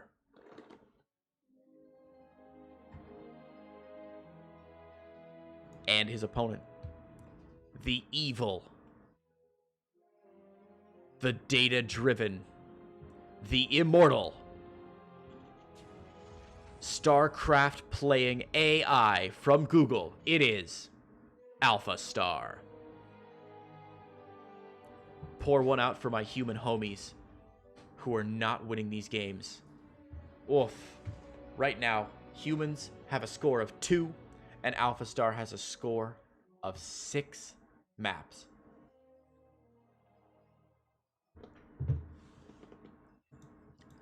Scout out from HellraiseR. Standard builds here from both players, though, so far. Gas first for HellraiseR, followed by Gateway. Not going to wall off. Again, we've talked a little bit about this before, but the Protoss wall-offs, especially against Zerg players. Now, obviously, this is a Terran match, but Protoss wall-offs, especially against Zerg players, can be a little more dicey than they used to be. Of course, that comment says a lot about how we think about StarCraft, I think. Immediately, I start talking about the game, and the first thing I'm thinking is what the meta is like right now. What units are considered strong, what units are considered weak as the game is played. AlphaStar doesn't know that. AlphaStar doesn't care. He doesn't know what the meta is. He doesn't know what's strong. He doesn't know what players are playing these days. The AI is just going to read whatever's best for him and go from there. So it makes it a really interesting choice when we see AlphaStar going for some of these builds that, you know, we would consider more boring, more safe. But that's because he doesn't know that, you know, Protoss players are going Stargate less often these days. The agent is just ready for it. I think we as humans have a lot of innate knowledge that we take for granted when we're watching StarCraft that allows us to make our decisions that, you know, the AI simply isn't going to have.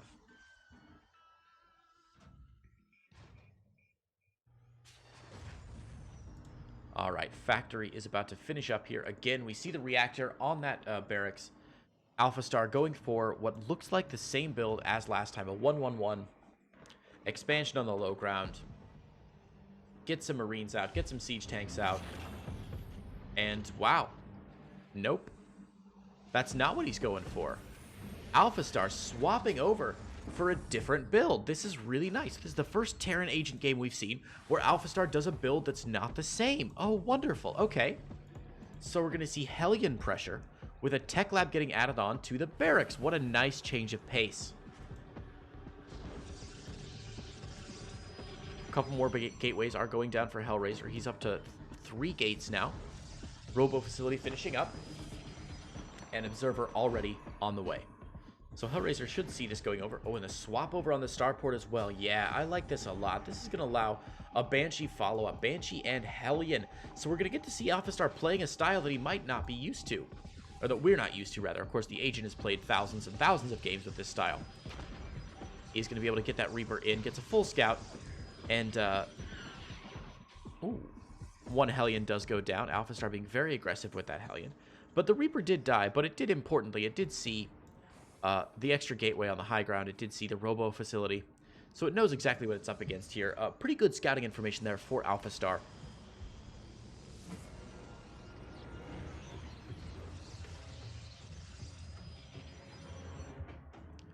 More Hellions coming in now. Stalkers out of position. This is going to allow the Hellions up into the main base here. And they're going to do a little drive-by. Uh-oh. There are 3 Stalkers for HellraiseR here. Ready to clean them up, though. AlphaStar's aggression, again, shut down completely. Did he spot that robotics bay? Ah, he did. So AlphaStar knows what the heck is up. AlphaStar going to be able to get that Colossi counter ready to go. We see the first Banshee coming across the map now for AlphaStar. Cloak just about to finish up. Now HellraiseR should see that Banshee, and yeah, is going to send that Observer straight back home to defend against it. A nice catch there by HellraiseR, whose Observer just sort of got lucky in the right place at the right time. Banshee pops in, sees all those Stalkers, sees the Observer, and pops right back out. Extended Thermal Lance, though, is on the way, as well as a third base. HellraiseR in a good position so far this game.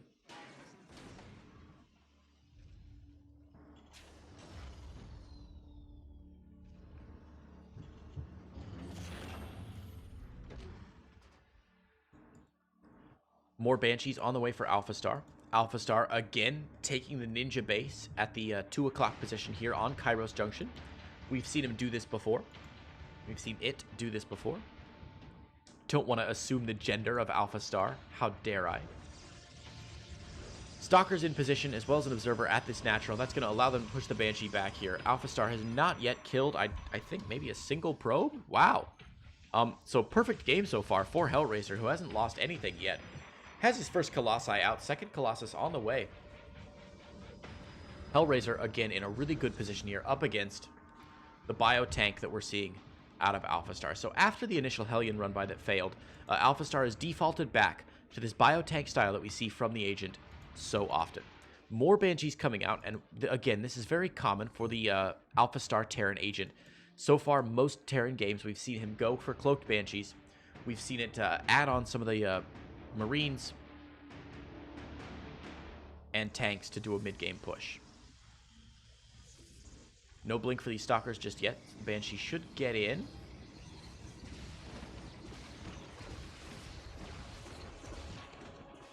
Ooh, the Banshee going to try and commit to that. Gets 2 kills, loses about half its health. Up into the main, but there is a Photon Cannon here to defend, as well as some Stalkers back home. So, an abundance of caution from our Protoss player. Unfortunately, the other Banshee's still getting a lot of work done. Pulling this Observer back into the natural, back into the third, rather. Going to force it back to the natural as well. The Banshees from AlphaStar being very pernicious, if not deadly. The unit's loss counter shows us 9 probes have gone down for 2 Banshees. So pretty good Banshee harass. And actually, another probe is going to get taken down as well. AlphaStar pulling HellraiseR all over the map right now. 11, 12 probe kills, and wow, again, without Blink, this is very difficult for HellraiseR to deal with. He wants to move out with that army, with those Colossi, but the Banshee keeping him back home. Not only is it keeping him back home, it's also allowing AlphaStar to get this base up. Now, AlphaStar with an idle SCV here, that's unusual. Oh, no. Why is his SCVs rallied here? That's super weird. Look at that rally point from AlphaStar. Banshee in the third base, still doing damage. It has 3 kills now. The total number of kills has got to be getting very high now. 19 probe kills. This is where we really see the Banshees starting to show their worth. 1 or 2 Banshees early in the game, you know, not the biggest deal in the world. But with 4 Banshees late in the game, or late in the harassment period of the early game anyway, 20 probes going down. That's pretty significant there. We can see the army supplies now in favor of AlphaStar. But this push from HellraiseR is looking pretty scary. 3 Colossi, Warp Prism for Colossi juggling, and a lot of bio with no combat shields yet. Ooh, these Colossi are going to do great work against these unupgraded Marines. Oh, no. Siege tanks trying to do some work on the high ground, but the Colossi so far untouched. Another big warp in here from HellraiseR. 7 more Zealots on the way. Gonna force an Unsiege to move out from AlphaStar, who doesn't know where his opponent's going. HellraiseR retreating just a little bit here. He's got to save that War Prism. HellraiseR, you got to be careful with that War Prism, buddy. You need it for juggling those Colossi. Again, tanks for AlphaStar sieging up just a little bit late here. Colossi wasting some shots on the tanks, but now they're going to town on the bio. Observer does get picked down, as well as 1 more sentry, but another big warp in from HellraiseR should be coming in quite soon. We see 6 Tempests. Goodness gracious. 3 more Archons getting morphed in here. 6 High Templar on the way. And this is going to bulk up HellraiseR's army just a little bit. Not sure why he did that back home instead of at the forward location, but I'm not going to ask any questions. The Bioforces from AlphaStar trying to move out, but with those extended thermal lens Colossi on the map, it's going to be very difficult. Oh, but AlphaStar does slip those out, and if HellraiseR doesn't see it, this could be a really nice counter push that HellraiseR is unable to respond to. Siege tank shots going down on a lot of the Gateway army. HellraiseR blinks away, but eats a couple tank shots that he definitely did not need to eat there. That's a real shame. Let's keep our eye on this movement out from AlphaStar. AlphaStar moving all these Marines across the map now. And yeah, I think HellraiseR is going to be really frustrated with that.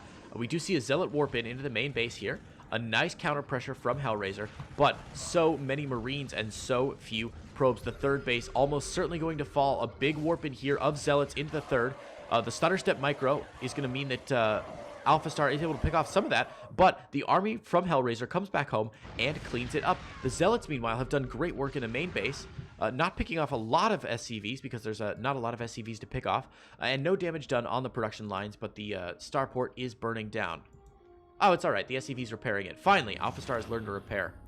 Again, this ninja base from AlphaStar completely unscouted. If we take a look at the vision for HellraiseR, he has no idea that it's there. Now, he does see this large Bioforce moving out with these tanks to put pressure on the third.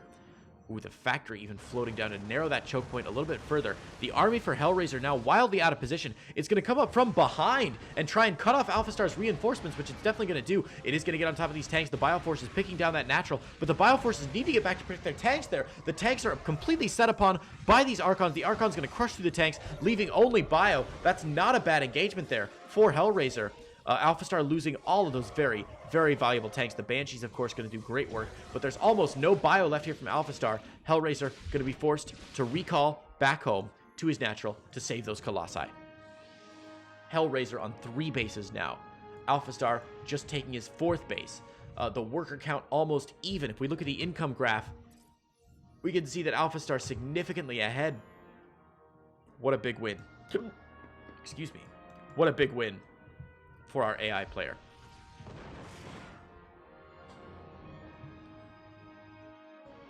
AlphaStar trying to put some pressure now on the other third base of his opponent. He's destroyed 1 third base. The second third base is now on his radar. HellraiseR sees this coming just a little bit too late, positions himself behind AlphaStar's army. Wait, does HellraiseR not see this? Oh my god, HellraiseR doesn't see it. He missed it completely. He sees it now. Big stim into his third. Is he going to turn around and go home, or is he going to go for the base trade? He's going to go for it. HellraiseR moving up the ramp. A big scan goes down from AlphaStar to try and see what he's up against. 3 Colossi with extended thermal lance, crushing through everything right now. But the third base has gone down. All the probes being pulled here, and we are in full-out, all-gone base trade mode. Let's see how AlphaStar does with it. A reminder, AlphaStar's secret ninja base has not yet been spotted. There's nothing back home to defend against this, just a handful of stalkers. Pylons going down everywhere. The photon cannon getting a couple shots off here, but there are medevacs with this push now as well. So with the medevacs and the stim, I think AlphaStar is in really good position here. We see the forces from HellraiseR, though, not being deterred. He is still cranking through, picking off so many SCVs, emptying out the natural base here of HellraiseR.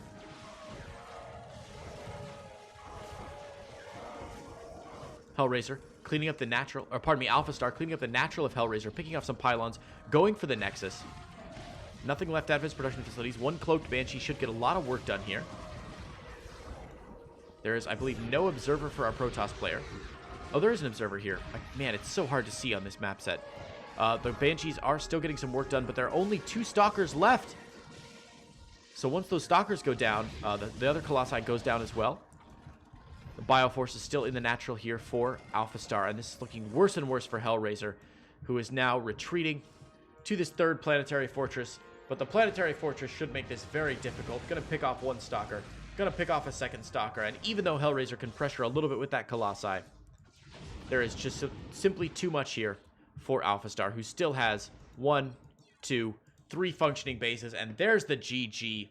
HellraiseR is gonna lose the game, and AlphaStar extends his lead 7-2. Wow. AlphaStar doing such a good job in this series tonight. Well, that marks roughly the halfway point of our stream today. I am getting this is very exhausting to cast all these games, and we're about halfway done. So 2 hours in, about halfway done. Not too bad at all. All right, guys, let's put 1 more minute on the clock here. Next up is going to be... Oh, we just had that game. There we go. Next up is going to be AlphaStar versus a barcode player. So let me sign back into my Blizzard account here, and we will get this next replay queued up for you very quickly. Wooded Microbe, AlphaStar is Imba. We saw your game earlier, man.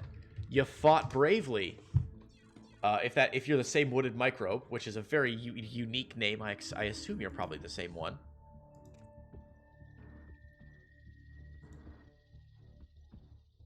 But you fought very bravely, man. We appreciate you submitting this replay, sending it to Titan EX1. And, I mean, while we're talking about it, really quickly, guys, just a big shout-out to Titan EX1.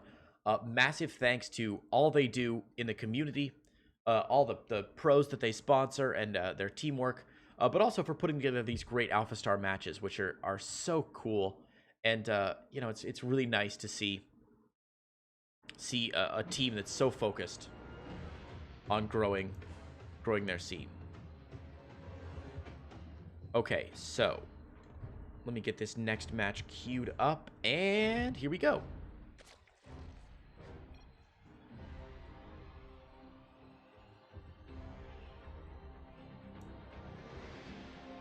All right, we are in the top left-hand corner of Cyber Forest LE. Hiding behind a barcode, pretending to be AlphaStar himself, but it is not AlphaStar. It is a human player, the imposter. It is Barcode.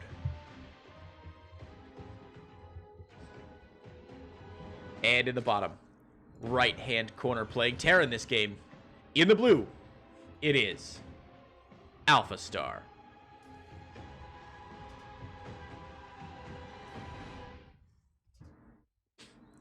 Eye of Horus. Yes, we do have a match with JohnConnor coming up soon after this.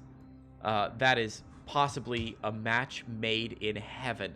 I cannot think of a better match, a better name of a player to play against AlphaStar than a player named JohnConnor. It's going to be phenomenal.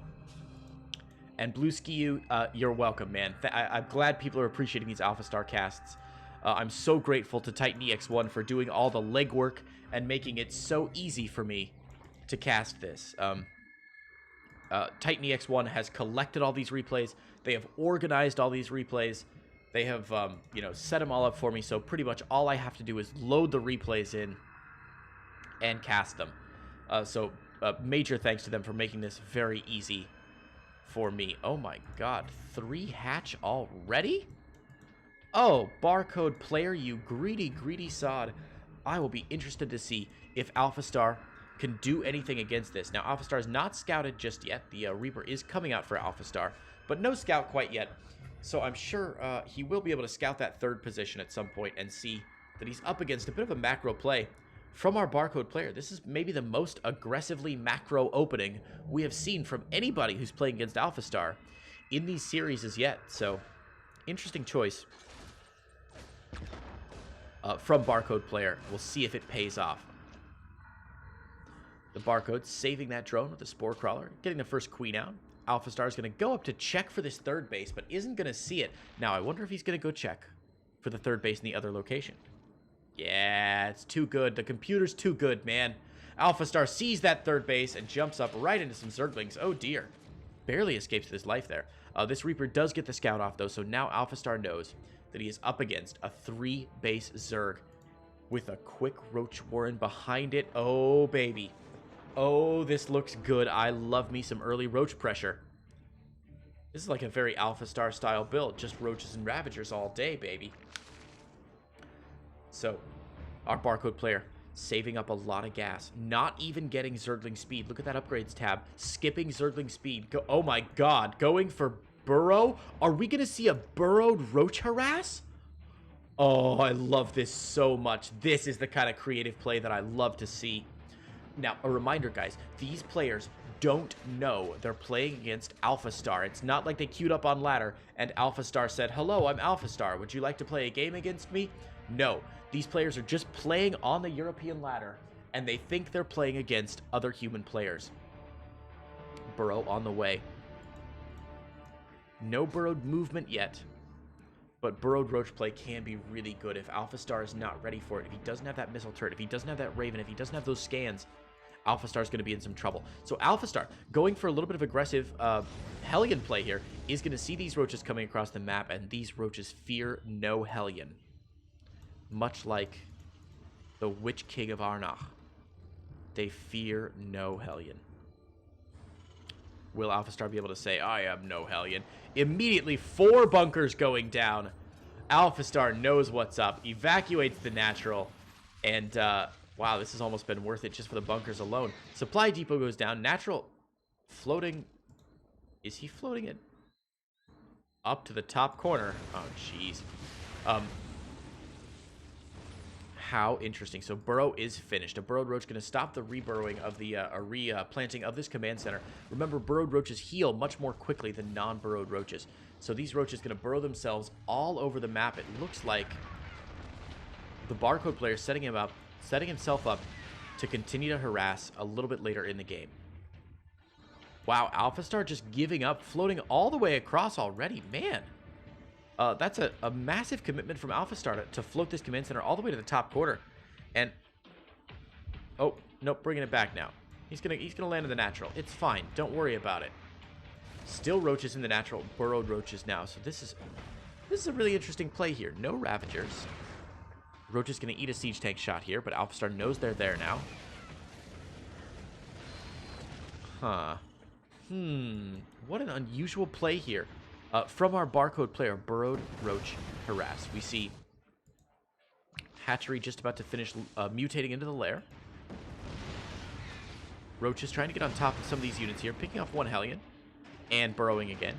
Could stop the landing of this command center if he was careful. Goes for an SCV, burrows again. Oh, this is some micro stuff here. Look at this. So we've got 3 burrowed Roaches left in the natural. 2 in the mineral line and 1 up front. AlphaStar has no idea they're there and seems to not be responding to him terribly well.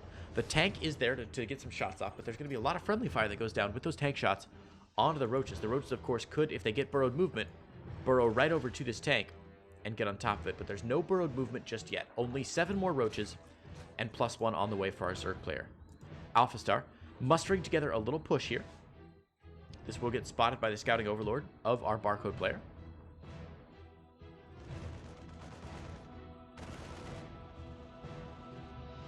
Immediately, roaches and queens moving into position to protect this third base. We've seen AlphaStar have a lot of luck putting pressure onto third bases this game. This series, rather. A lot of the third bases have gone down quite quickly. Ooh, some transferring drones getting picked off there. Nice picks by Overs. Oh, my gosh, a lot of transferring drones getting picked off, actually. That's very painful there for our Zerg player. These roaches getting a little bit behind here, and these Marines just going straight for drones here. Oh, my God, so many drones going down. The roach is going to pick off the Marines, but our, oh, my God, 26 drones have been roasted now by AlphaStar. That is a real shame. A big win for AlphaStar and a big loss for our barcode player who started with such an interesting build. Roach speed is on the way. These roaches still in the natural of AlphaStar. An unusual scouting tactic, to be sure. We can see the view of our Zerg player. Infestation pit, Baneling Nest on the way, and +1/+1 about to finish up. We did just hear a big medevac pickup, so these 2 medevacs full of Marines from AlphaStar coming across the map now. Again, going to try and put more pressure on this third base. The roaches are already in position this time, so it might be a little bit more easy of a defense. But we'll see what AlphaStar does here. This, of course, has been spotted. AlphaStar loading, unloading, not really sure what to do. Picks up and goes straight up into the main. A very nice play from AlphaStar. Who's going to drop these 2 medevacs full of Marines into the main, pick off a creep tumor here and there, and then just get back out. AlphaStar playing a bit more cautiously, doing very nice.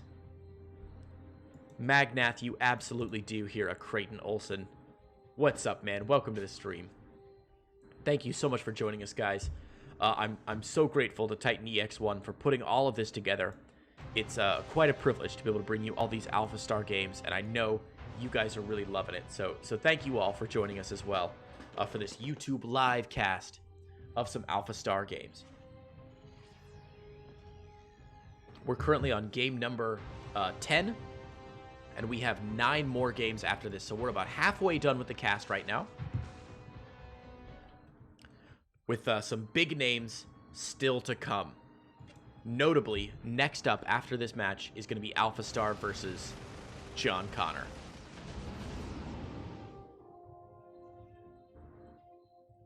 Some more failed pressure there on the third base. AlphaStar trying to do some heavy pressure onto the third base. Unfortunately, fortunately for humans, I guess, the defense has been really good so far, but AlphaStar is continuing to pick away at this base, trying to pick this off. The roaches here. Ravagers as well for our human barcode player. Gonna force the pickup, but there are already roaches in the main base. AlphaStar would be a fool to drop there, and AlphaStar ain't no fool for sure. Fourth base is up for our Zerg player. We see Hive Tech on the way, as well as +2. We got some upgrades queued up here. Ooh, bit of a mistake there. He's queued up his +1 melee attack on the same evolution chamber as his +2 armor. Oh, there it is. He's noticed his mistake. He's listening to the cast from the past. He's living in the future, baby. I love it. All right, big push from AlphaStar, and this is what we've seen from AlphaStar for almost every game that it's played Terran. Get up to a big bio ball, supported by 6 tanks, siege up, and just destroy with good micro. Now, AlphaStar's micro is not inhuman. Ooh, he's also dropping in the main as a bit of a distraction. This is really nice here. The third base almost certainly going to go down here. Zerglings and Ravager out. 20 Banelings morphing in now for our Zerg player, our barcode. But I'm not sure if that's going to be enough. AlphaStar's micro, famously very good.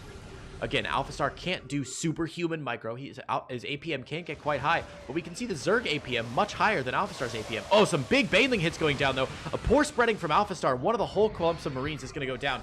Ravagers, roaches behind this, rather. A little counterattack from the roaches on the backside, but it's not going to be enough. There's the GG, and AlphaStar takes game number 10, extending his lead to 8-2. Oh my gosh, AlphaStar doing such good work so far this game. Next up is going to be AlphaStar versus Team Phoenix Caner. I apologize, the JohnConnor game is next after that, which I don't know anything about JohnConnor. I don't know if it's a Smurf account for TY, but it sounds amazing. So guys, let's throw a minute on the clock here, and I'm going to get queued up into the next replay, which is going to be AlphaStar versus Team Phoenix Caner.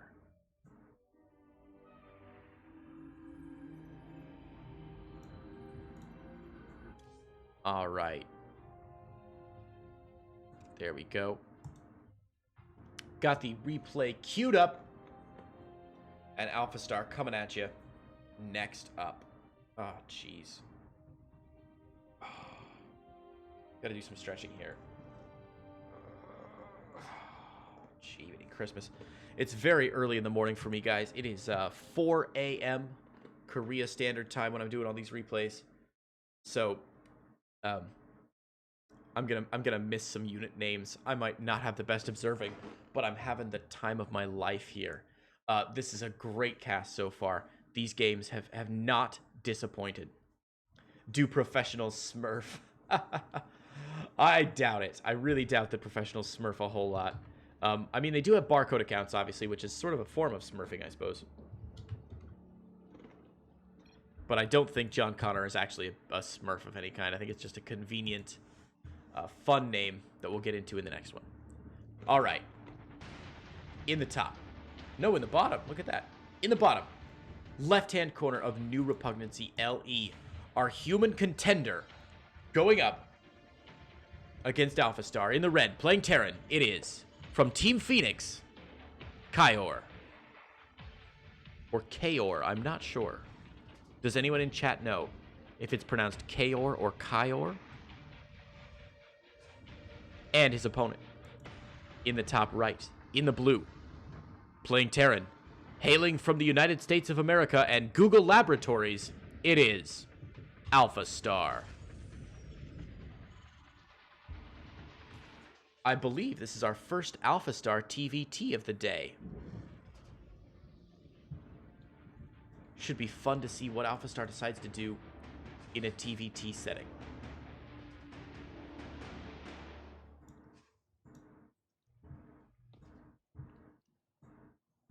All right, Kayor building that barracks on the high ground. Both players building their barracks in pretty normal spots. AlphaStar leaving space for the add-on a little bit later.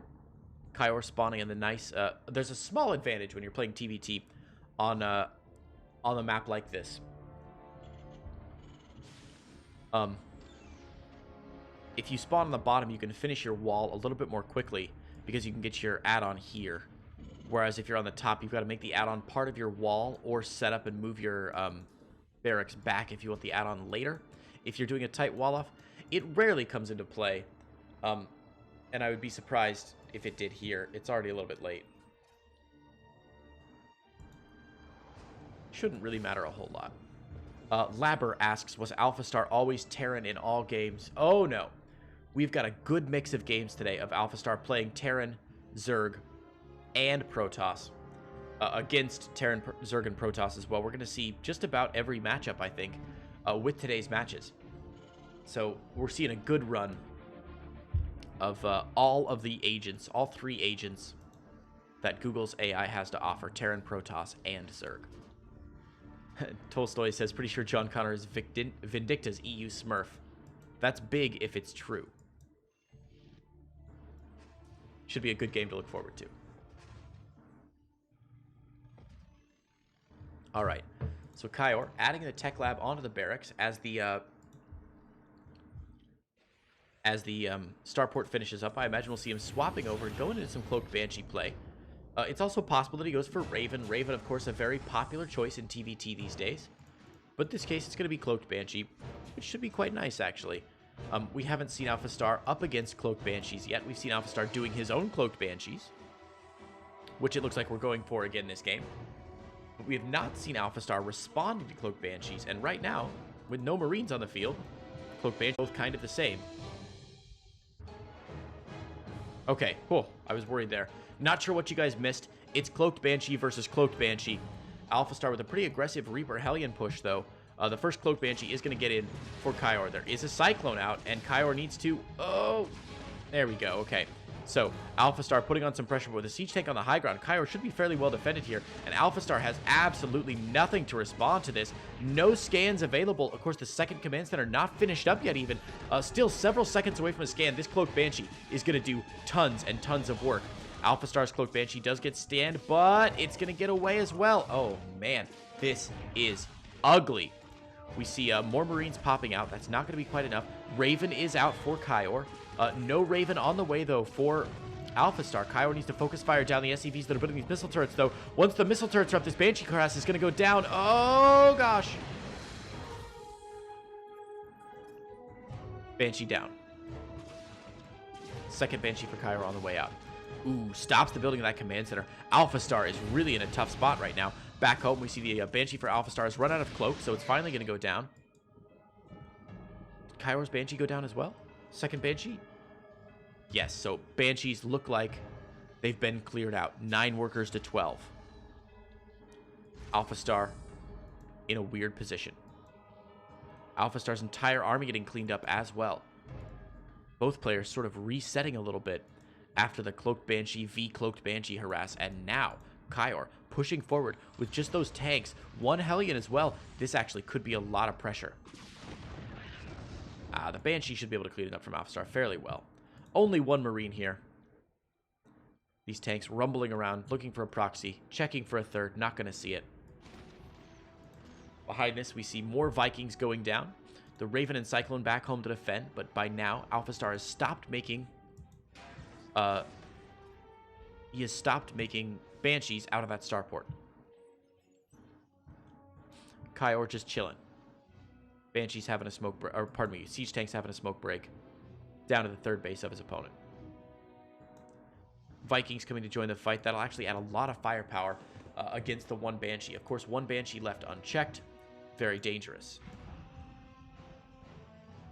Did Banshee just get killed? AlphaStar's second Banshee down. Oh no, it's not down. Alright. So there we go. The lock-on from the Cyclone, and oh no, the Cyclone needs to get repaired or else the Banshee could be lucky there. Oh, the auto turret gonna finish it off. Wow, what a scrap this game so far. Kyor setting up on the low ground. Sieging up onto the natural here of AlphaStar. AlphaStar needs to be able to respond to this, but AlphaStar simply doesn't have a whole lot out, just going for a lot of Marines. Cyclone is going to get picked down by those unsieged tanks. Wow, unsieged tanks so strong. Tanks sieging up once again. Vikings providing some spotting for the tanks. And Kyor is going to hopscotch his way one over the other. Leapfrog his way over into the natural. Ooh, a big shot onto a couple of the bioforces there. Again, the Cyclone going to try and lock onto the Vikings, but with these siege tanks moving forward one over the other, it's going to be great work here for Kyor, who's putting on a lot of pressure. The Banshee has been scouted, but the Bioforce is going to pick down the Banshee. The Banshee cloaks and tries to pick off a couple Marines, but the damage has been done there. Meanwhile, Kyor has cleaned up this natural, forced the natural up out of the second base, going back up into the main, and the siege has begun in earnest now. Now, there's a siege tank on the high ground here for AlphaStar as well, and Kyor is going to lose his first siege tank, but with double siege tank damage on the first one, he's going to be able to pick off that siege tank. Auto turret harass going down as well, and it looks like Kyor may actually be able to snatch a win here. Banshee going into the natural. Now, there's nothing here for Kyor, but I'm not sure that matters a whole lot. Kyor. But I'm not sure that matters a whole lot, as he's got the base of AlphaStar completely under siege. AlphaStar pops out one more Banshee, but Banshees, of course, can't fire up. All Kyor has to do is lift off one building, and he is good to go in this base trade. Kyor focuses down the only barracks here for AlphaStar. AlphaStar losing the last barracks. Siege tank about to pop out, but the factory under siege. The siege tank will pop out to heavy siege damage from the other siege tanks, and the Bioforces will be able to chase it down. AlphaStar trying to repair desperately, but Kyor in a very good position right now. Banshees for AlphaStar just chilling. Trying to go across the map, I guess, but ugh. Kyor in great position here. The bunker's down. The SCV tries to get out. It's going to fail at that. Mass repair going down on that bunker. Banshee and an SCV getting made at the same time. The Raven, however, is here for Kyor, and he is going to be able to destroy just every Banshee. Natural expansion picked down by the Vikings, and that's got to be GG here. AlphaStar fighting from a losing position. Sort of a fantasy GG timing here. They clearly used some of Fantasy's replays to decide when to end this game. Siege tanks need to move forward so they can pick off the SCVs that are repairing the bunker, as well as the bunker itself. AlphaStar keeps sending SCVs out to, I guess, maybe build... Ooh, one SCV does actually slip out there. Kyor on it with 2 Marines. We see Banshee Harass going down at the main base of Kyor, but Kyor has saved up a lot of scans and has a Viking there to push away those Banshees. Shelling down the starport. There's no production facilities left here for AlphaStar. Trying to build a ninja base there at the 5 o'clock, but this has got to be near the end. Missile turrets ringing the base for AlphaStar, but AlphaStar simply... Okay, picking off actually all of Kyor's workers, but it doesn't matter, man. Kyor has mules galore, has a couple workers still mining gas, and has a beautiful siege here on AlphaStar. AlphaStar has an engineering bay and nothing. Mass repair onto the command center here. But yeah, AlphaStar, I think, really failing. Auto turrets going down for Kyor. Going to pick off a lot of those SCVs, forcing the SCVs away. And the siege tank's going to force the main base away as well. Kyor now has spotted this expansion. Needs to focus fire down the SCV that's building the expansion. And there it is. The expansion gets canceled. The natural is lifted off. And Kyor has almost certainly secured this game. AlphaStar may have enough for one last push. But look at how low all of this bio is. Simply nothing left for it. Bio pushing forward. But the siege tanks are up now. Forces the lift off again. And Kyor's got to be wondering why his opponent isn't GGing right now. A couple more Banshees out on the map, but again, Kyor has scans, picks off one of the Banshees. One Banshee left. There's a siege tank in his mineral line for some reason. How unusual. Well, the CC is about to burn down here for AlphaStar, which means that he's going to be revealed at some point. Okay, so AlphaStar going for the repair, actually, on the CC. Interesting position. I'm not sure... So AlphaStar does some math, and it always determines what its chance of winning is. And once its chance of winning gets below a certain percentage, it GG's out. So AlphaStar must feel like, with the economic damage it's done back home, it still has a good chance of doing some damage. But Kyor picks off that last Banshee. The unit counting station now shows no Banshees for AlphaStar, just this one tank, 6 Marines, and a couple of workers. Factory going down for AlphaStar? What? Siege tank is gone. SCVs are going down. AlphaStar practically being bad-mannered at this point. Does have a barracks up. Is not going to rebuild a second command center. And in fact, these SCVs, like lambs to the cosmic slaughter, all the SCVs get picked off. AlphaStar now has one SCV somewhere. Oh, it's building the factory. There it is. Finally, AlphaStar GG's out, and Kyor takes a very interesting win there with an unusual end game, I think. So congrats to Team Phoenix's Kyor on taking the 3rd human win of the night. All right, guys. It's time. You've waited for 11 games now. Game number 12 is the one we have been waiting for some time. It's going to be AlphaStar versus JohnConnor. So, guys, here's what I'm going to do. I'm going to take a quick break from streaming. I need to hit the restroom, grab a little bit more water, and load up this next game versus JohnConnor. So, I'm going to put 2 minutes on the clock here. We're going to take a very, very short break as we get in to game number 8, 9, 10, 11. Game number 12, which is AlphaStar versus JohnConnor. Guys, we'll be right back in just a little bit. Stick around.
All right, guys, welcome back. Thank you so much for joining us for this edition of AlphaStar Uncovered, in which Titan EX1 has been gracious enough to get together a lot of AlphaStar replays and help us to watch them all in good time. So coming up now is the AlphaStar replay, one of the highlights of the night, I am sure of it, between these two players in the top left-hand corner in the red. He is coming. In the red, from Google, it is AlphaStar. And his opponent, in the bottom right, in the blue, playing Terran. Undoubtedly one of the strongest players. I just went Jamaican. I can't do an accent to save my life. I tried. Whatever. In the blue, playing Terran. It's JohnConnor, baby. Alright, it's time. Come on, JohnConnor. Show us what you're made of. Another TVT, and I believe it's our last TVT of the night. Yeah, our final TVT of the night. So it'll be really interesting to see how the machines play against the machine. Unfeeling. Uncaring. Again, I'm so close to just going straight Jamaican on that accent. I gotta stop myself from doing too much. Man, if I see a player named JohnConnor make the Thor unit, I'm gonna be so happy with everything that's happening in my life right now. Your ladder points. Give them to me. There's just so much.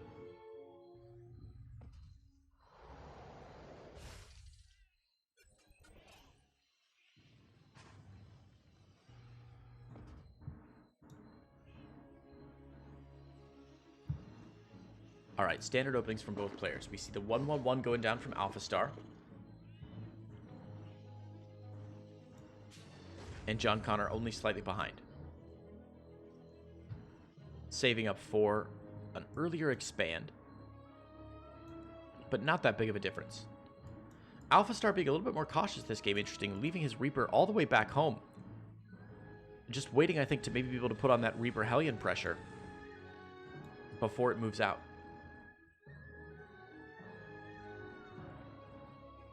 Crucially, no expansion for AlphaStar just yet, though it is, again, saving up a ton of money. And, yeah, sending the SCV down. So the expansion for AlphaStar just a little bit behind as JohnConnor starts his starport. So very similar builds here. And both players with that 2 Reaper and the Hellion.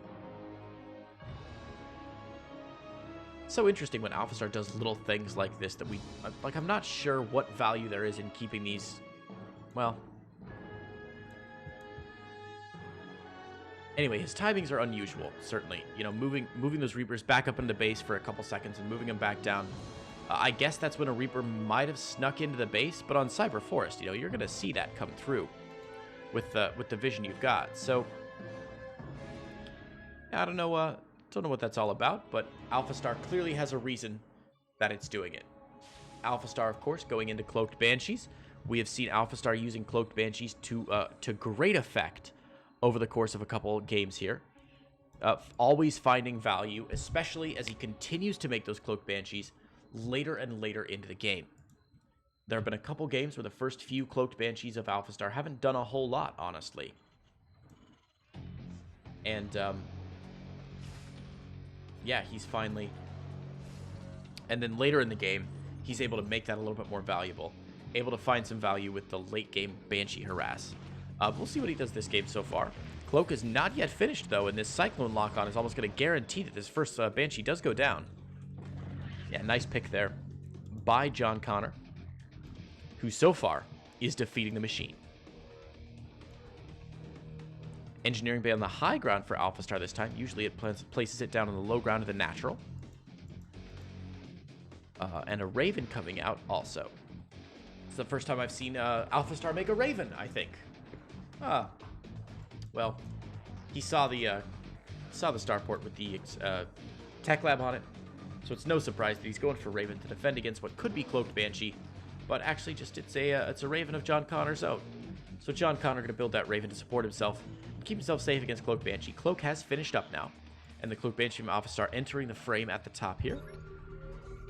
Coming down to the natural, and it is queued over to try and pick off a couple SCVs. Let's see how many kills it can get. Interestingly, not prioritizing the Mule,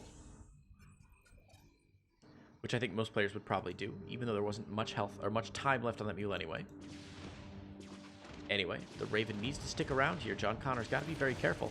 Cyclone lock on, disable on the Raven. Wow, nicely done there by JohnConnor. Not going to allow that second Banshee to get away, and will pick it off completely. JohnConnor has also set up a nice contain with some of his units here outside the this weird ramp, just outside the third and natural ramps on Cyber Forest. Ooh, AlphaStar. Adding on a second starport. I'm not sure I've ever seen AlphaStar build a second starport before. I'm not sure that's ever happened. Cool. Let's see what he goes for. The vision here of JohnConnor. He has not scouted this third base. I'd be very surprised if he didn't get up there quite soon. The Raven is going to see the attacking forces outside of his main base. A Cyclone lock onto a Raven could be a nice, easy, free kill for JohnConnor. But he's not being very active with these units, just keeping him perched here for now. I'd love to see him dip in and stop the building in his third command center. A bit of a missed opportunity, if I'm honest, for JohnConnor to get some work done in this early to mid game. Late early game. Early mid game. Whatever this is. At the 7-minute mark. Stim coming down for both players now. The Banshee production continuing from AlphaStar. No missile turrets out for JohnConnor just yet, but he does have 2 Ravens, a couple of Vikings. Pretty decent spread to protect himself against the AlphaStar. AlphaStar's gonna get picked off there. Not sure what that was. Was that a Banshee that he lost? No, it wasn't a Banshee. I'm not sure what that was. Raven, oh, it was an auto turret. That's what it was. Raven gets chased away there as the Banshees move in. A nice little distraction maneuver here, and AlphaStar is going for the auto turret harass as well. Siege tanks cleaning up the auto turrets, but the Ravens won't be able to do a whole lot. But Cloaked Banshee behind this might actually find some value for AlphaStar. JohnConnor, however, moving forward with double Raven, triple Viking harass up into the natural of AlphaStar. Now he's pushed up with this Cyclone, stops the building of a supply depot. He's going to lose the Cyclone. And, okay, let's see. Oh, this is a really interesting engagement. What odd unit compositions for both of these players. JohnConnor not going to engage in this. Just going to go back home. Cloaked Banshee doing too much work back home. He doesn't have any scans available. This Cloaked Banshee with a fairly decent number of kills. 8 kills here. Going to put JohnConnor way back in the worker count. That's a pretty crippling loss there for JohnConnor, actually. AlphaStar able to pick off that many SCVs. A big problem for him. This is funny. JohnConnor moving across with a push that looks reminiscent of some of the AlphaStar pushes we've seen so far. A lot of tanks, a big bio ball. Ooh, actually, JohnConnor eating a lot of shots there with some of his units. That's a real shame here. Trying to get in and find a nice spot to engage and set up his siege tank contain on this third base. A lot of Ravens, a lot of Vikings still available. Pardon me, the Ravens are going to allow him to push up into the main base fairly easily, as he will be able to disable these 4 siege tanks that AlphaStar has set up to protect his natural. Now AlphaStar forces the lift, or JohnConnor forces the lift off here of the third base for AlphaStar, and will in fact pick off the entire command center. So the command center goes down. AlphaStar's poor SCVs on a long train has him queued to head back home soon. AlphaStar with a little strike force here that he's not using right now. AlphaStar significantly supply blocked here. And again, using these Vikings and Ravens for high ground vision, disabling some of the Vikings and stuff to try and gain an advantage here. This Bioforce is pushing through, continuing the supply block here for AlphaStar. AlphaStar trying to rebuild supply depots, but not quick enough. And oh no, this whole train of SCVs is going to go down. AlphaStar, AlphaStar, AlphaStar. Oh my goodness gracious. Down to only 50 workers. Ravens drop the disruption fields on a couple of the siege tanks, and the Banshees are getting some good shots off. This is going to force JohnConnor backwards. JohnConnor has lost, it looks like, all of his air forces, unfortunately. I'm not sure how that happened. I missed that. Oh, he's landed his Vikings. That's why. Landed his Vikings, giving complete control of the air to AlphaStar, which means that these Banshees, rather, are now going to be able to do a lot of work against this retreating army. So unfortunate to see JohnConnor with a great engagement early on, but now AlphaStar chasing him all the way back home, unsieging those tanks, and he's going to be able to pick him off little by little here. One siege tank from JohnConnor, but AlphaStar, again, with that air superiority, giving his tanks greater range than JohnConnor has, and picks off all of JohnConnor's tanks. Connor, now in a lot of trouble. He does have a worker advantage, but, man, against this many siege tanks, I don't think it matters how many workers you've got. Man, we see marine bodies flying everywhere. Vikings picking off medevacs. The scan for AlphaStar goes down. And, yeah, JohnConnor retreating very slowly here. Ooh, picks off the last medevac as well. JohnConnor with no medevacs, 2 on the way. Cancels the building of his armory, I believe. No, finishes it, rather. Finishes the armory just in time. Ooh, AlphaStar with a little bad engagement here. The SCV boys have been pulled, but there's just too much damage, and it simply doesn't matter. There's the GG, and unbelievably, JohnConnor has been destroyed by AlphaStar. Ah, it's a shame, and you hate to have to rewrite the entire movie, but in this case, AlphaStar remains victorious. This takes AlphaStar's count up to, oh, pardon me. Sorry, I've got the wrong. Anyway, takes AlphaStar's count up to 9-3. Now, guys, I've made some mistakes here on my my form. Let me make sure I've got the right players queued up. After Vanya should be okay. I was going to say, this name seemed familiar. There we go. That looks a little more like it. So, coming up next is going to be AlphaStar versus Cobjaws in a TVZ. So, guys, we're going to put a minute on the clock, and I'm going to get this match queued up for us right now. This is the penultimate. No, it's not. There are 3 games remaining where AlphaStar plays Terran. This one, the next game against EO Life, and then the final game, which is going to be against Neeb. So, guys, if you're looking forward to that Neeb game, do stick around. We're going to show it very last. We're saving the best for last. So those are the 3 Terran games left for AlphaStar. We've got 2 Protoss games left and 2 Zerg games left as well. So a nice mix here as we get in to the last section of our cast as game number 13 starts up. AlphaStar versus Cobjaw. AlphaStar on the Terran client. Again, AlphaStar has been playing out of its mind on the Terran client. It looks scary, I think largely because it is so unpredictable. Utilizing those Banshees like we've almost never seen before. And really getting just absolute maximum value out of them. All right, let's get into the next game.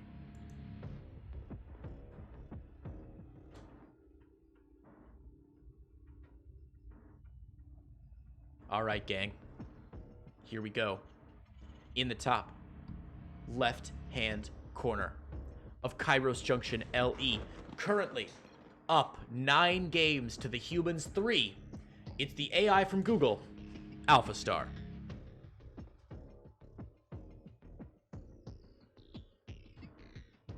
And its opponent in the bottom right-hand corner. In the blue, playing Zerg, it is Cobjaws.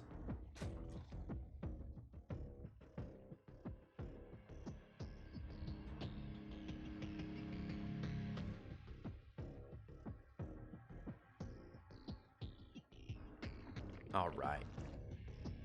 Cobjaws with a fast expand there. I believe it was hatched before gas. The gas has been taken. The pool should be up next for Cobjaws. Unless he goes for some sort of really crazy build now. He's moving the drone into position. And the pool goes down. So, standard macro opening there for our Zerg player. And standard opening for our Terran player as well. AlphaStar just getting that barracks up. Eye of Horus. I'm afraid the MMR for Cobjaws command doesn't work. However, Titan EX1 is monitoring the chat. I know they're paying attention to what people are going for, and they've usually been pretty good at telling the MMR of these players. So, if you hold on for just a minute, I'm sure that the AlphaStar guys, or pardon me, the Titan EX1 guys, may be able to get you that MMR in just a moment. Look at that, Masters 2 Zerg. And one of my favorite tracks as well from Blizzard. They've done so well. Oh, it's 4645 MMR. Okay. It's the MMR of Kabja's 4645. Not bad. Not bad at all. Not the highest MMR we've seen up against AlphaStar.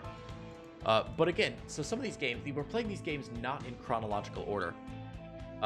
So some of the games, AlphaStar may have a little bit more ladder rank. He may have a little more, there we go. He may have a little more experience. The agent may have a little more experience. Oh, good save by Kabjas on that drone. Hasn't lost a single drone yet, nor a single Zergling until now. First Zergling does go down. But getting some nice shots off here. This Reaper's got to get out. All right, nice. So yeah, we're not playing these matches chronologically, or we're not showing them chronologically. So in some matches, the AlphaStar AI may have a little bit more experience. It may have changed itself up just a little bit more. And it's playing, of course, against different players. So I think the last ladder run that it did, it started in, it got placed into like Platinum or Diamond maybe, and worked its way up through Masters. So we had some games from like Diamond players, some games from Masters players, and then very few games from Grandmasters players as well. So we're never quite sure where the AI is going to be in its personal journey. And I'm also not sure how much that changes between games. I can't imagine it's a lot. Good catch here for Kabjas, as the Reaper will certainly go down to these speed Zerglings. That's going to slow down the scouting of AlphaStar just a little bit, and also removes a little bit of firepower, a little bit of utility from his initial early game harass. You usually want the Reaper paired with these Hellions for high ground scouting, for a little bit of mobility, for the grenades, of course, as well. So losing that's a little bit rough, but I'm sure AlphaStar will rebuild one quite shortly. Roach Warren is down for Kabjas now, as we see again AlphaStar going for that cloaked Banshee. Man, AlphaStar has just found so much value from these cloaked Banshees. I am unsurprised to see him going for that again.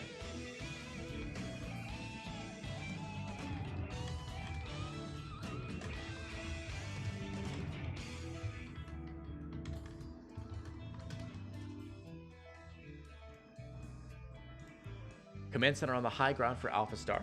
Getting that third Command Center a little early. Now, usually with a third Command Center follow-up like this, you want to go for a couple barracks behind it, just to support.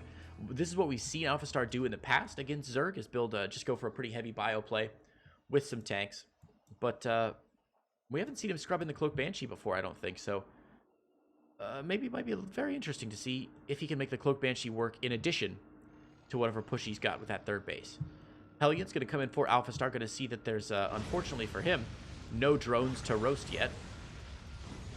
Does pick off... Oh, get that larva. Get the larva, AlphaStar. Come on. There you go. Roast that last larva, and we'll start to move up into the natural expansion. Now, there is a queen, and two more in the natural, so the Hellions are going to have to snake by that queen, and they aren't going to go straight for drones here, and oh god, this could be a really short game if these Hellions find a lot of drone kills. So many drones going down here. AlphaStar getting a lot of value out of this, and Kabjas losing so many drones. Oh man, they're even going to get up into the main base, and will scout out that lair tech. Oh, goodness gracious. That was really painful, and with the Banshee follow-up, we're going to see the unit lost tap here. 11 drones have gone down for those Hellions. That's a great number of drones, and with Spore Crawlers only just now being placed, the Banshee from AlphaStar should get a lot of play here. Oh, goodness gracious. Another drone going down, desperately trying to get these Spore Crawlers in place. We see no Overseers yet. That means 12 drones have gone down so far. The Cloak runs out on the Banshee, but man, what a great harass there from AlphaStar. This is going to spur Kabjas into action. It's really interesting when you see a player who gets a lot of damage early in the game because it forces them to make a mistake.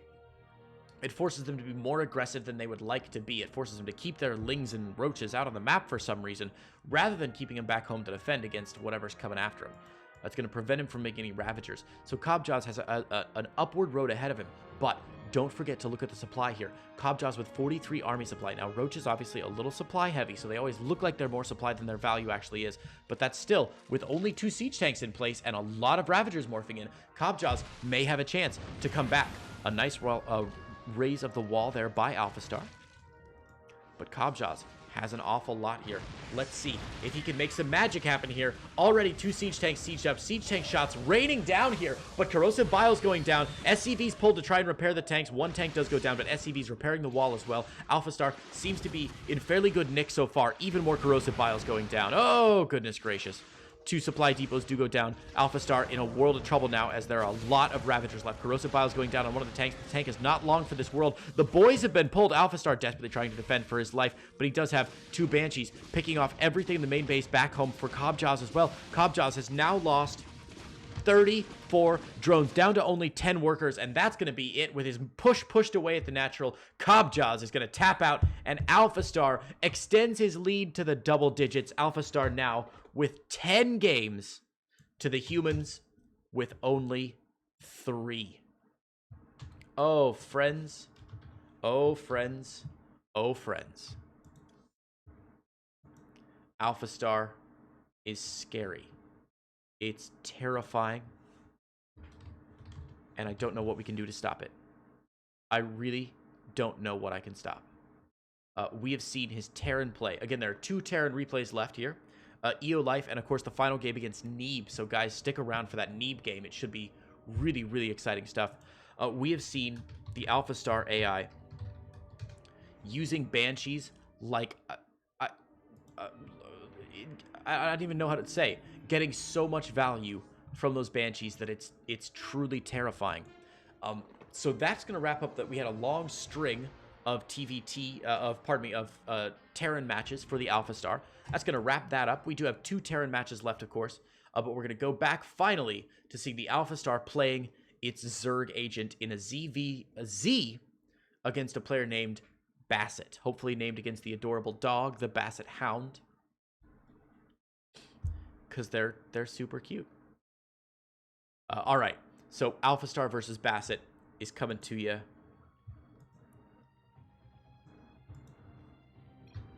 Pretty quick here. Let me get this queued up here, and oh no, I've forgotten what the command is. Hang on just a minute, guys. Ah, got it. Okay, there it is, and let's get into game. Boom. In the bottom left hand, no, right hand corner of King's Cove, LE in the red, playing as Zerg, it is Bassett. Oh, he's in the same team as the Russian player B is. Oh, nice.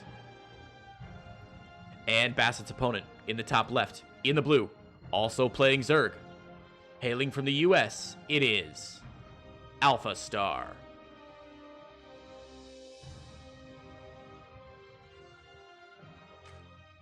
So ZVZ, a very, very volatile matchup.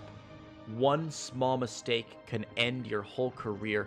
One bad Baneling hit, one bad Bile, one bad engagement with those roaches. I will be excited to see how AlphaStar responds in a ZVZ matchup. I believe we haven't seen him play a ZVZ yet today. Or have we? Anyway, yeah, we've definitely seen him play a ZVZ today. It went into a Roach War, I believe, and then the Zerg player was trying to transition to Aspire and trash-talked AlphaStar a little bit, and AlphaStar did not trash-talk back, much to our disappointment. Ah, Google DeepMind is based in London. Okay. So thank you, Titan EX1. So hailing from the UK, I suppose, with a diverse research team, I'm sure. I always just assumed they were in the US because Google's in the US, but that's right. Oh, I remember when I watched the AlphaGo documentary, a lot of the lead researcher on DeepMind is a British chap. Has a very fun accent. By the way, guys, if you haven't yet, there's an amazing documentary on Netflix. At least it should still be on Netflix. If not, I'm sure you can find it somewhere. All about AlphaGo, which was one of DeepMind's first game projects, in which the DeepMind program built an AI program that the DeepMind initiative built a program to play the game Go. That effort culminated in a big 5-game show match against the famous South Korean Go player Lee Se-dol. And I won't spoil it, but it's a really interesting documentary. If you're interested at all in AI and games and what it means for humans moving forward, it's a fantastic watch. And if you're watching this stream, I assume you're excited about AI and games. If you like StarCraft, you would almost certainly enjoy Go, which is one of the most ancient games in human history, and still one of the most complex and creative board games of all time. Highly recommend it. Alright, so third base on the way for Bassett. Again, pretty standard macro opening so far. Bassett getting that Baneling Nest and Evolution Chamber down. Gonna stand on Ling Bane style for a little bit. But the choice for DeepMind, I keep calling it DeepMind now, the choice for AlphaStar is going to be Evo Chamber and Roach Warren. Getting that +1 armor upgrade and another gas to try and pump out some more roaches quite quickly. AlphaStar with 6 roaches already on the way. Little Zergling run by here from Bassett.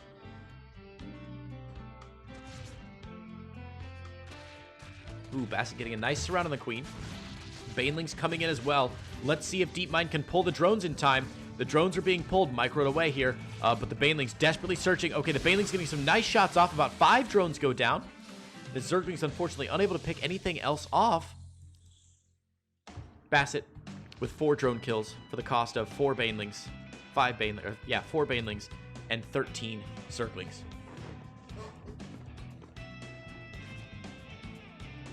Now, Bassett has seen the roaches out, so he's dropped a Roach Warren of his own, grabbed the gases at his natural, and realizes that he's playing from a position of being a little bit behind now.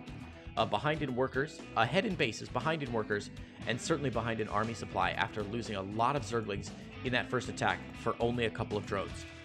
Third drone now transferring over for AlphaStar to try and get that third base down. The Zerglings not quite going to get there in time, so third base will go down, but the Zerglings will be able to put some pressure on it there. Of course, the roaches coming over from DeepMind. Oh, gonna force the cancel though, which is nice. And picks off the drone as well, slowing down AlphaStar just a little bit. AlphaStar sending some more roaches and another drone right away. So a good pick there by Bassett, forcing the cancel. Oh, Bassett's ahead in workers. Thank you, Juan. I'm sorry.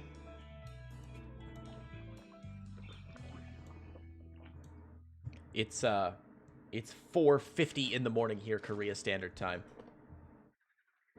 So I'll miss a call or two here and there. So I appreciate you guys in chat helping me out, making these casts the best they can.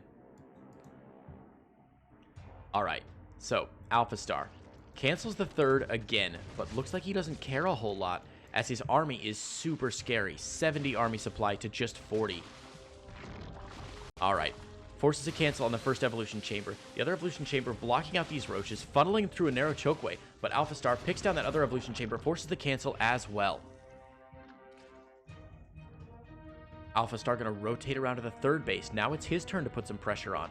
Only 2 Ravagers for AlphaStar, which is going to make the Corrosive Vials a little bit more difficult to land properly. It makes it more essential that you get them down. But more reinforcing roaches, a Ravager coming in as well. AlphaStar with an upgrade advantage.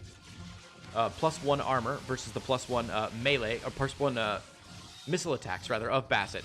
But I think the roach count is just going to start to snowball here as AlphaStar is getting really good engagements here, making sure that all his roaches are attacking. And yeah, Bassett's going to see that army supply and know that he can't come back from it. Bassett is going to GG out, and AlphaStar extends its lead 11-3. Absolutely terrifying. If you guys aren't scared yet, I don't know what will scare you. Bassett losing the game in the Roach War. Bassett, as Titan EX1 was kind enough to note in the chat, Bassett was ranked 85 GM last season, which is roughly when this replay happened. That's terrifying. And I don't know how I feel about it. It's so scary to see that the AlphaStar getting so much better. We'll have to see when AlphaStar wants to get into the GSL. Maybe next year. All right, so next up is going to be a PVT. This is the penultimate Terran match for AlphaStar. And he's going to be going up against AO Life Rhea, or RIA.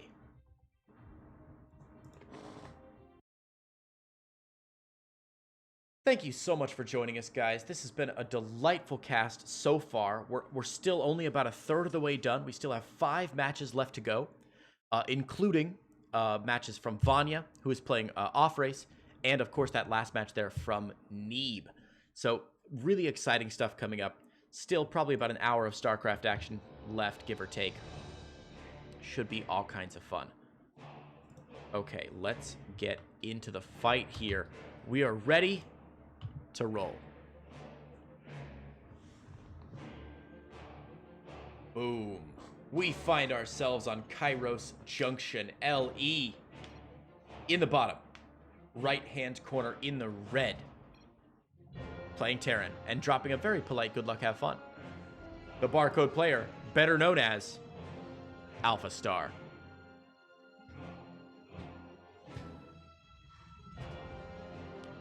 And its opponent, playing Protoss.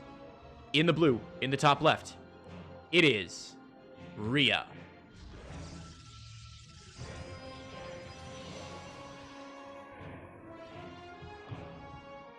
So it's been a while since we've seen a PVT here with AlphaStar. PVT here with AlphaStar. This is the last AlphaStar Terran game we're going to see for a little while, until the last match with Neeb.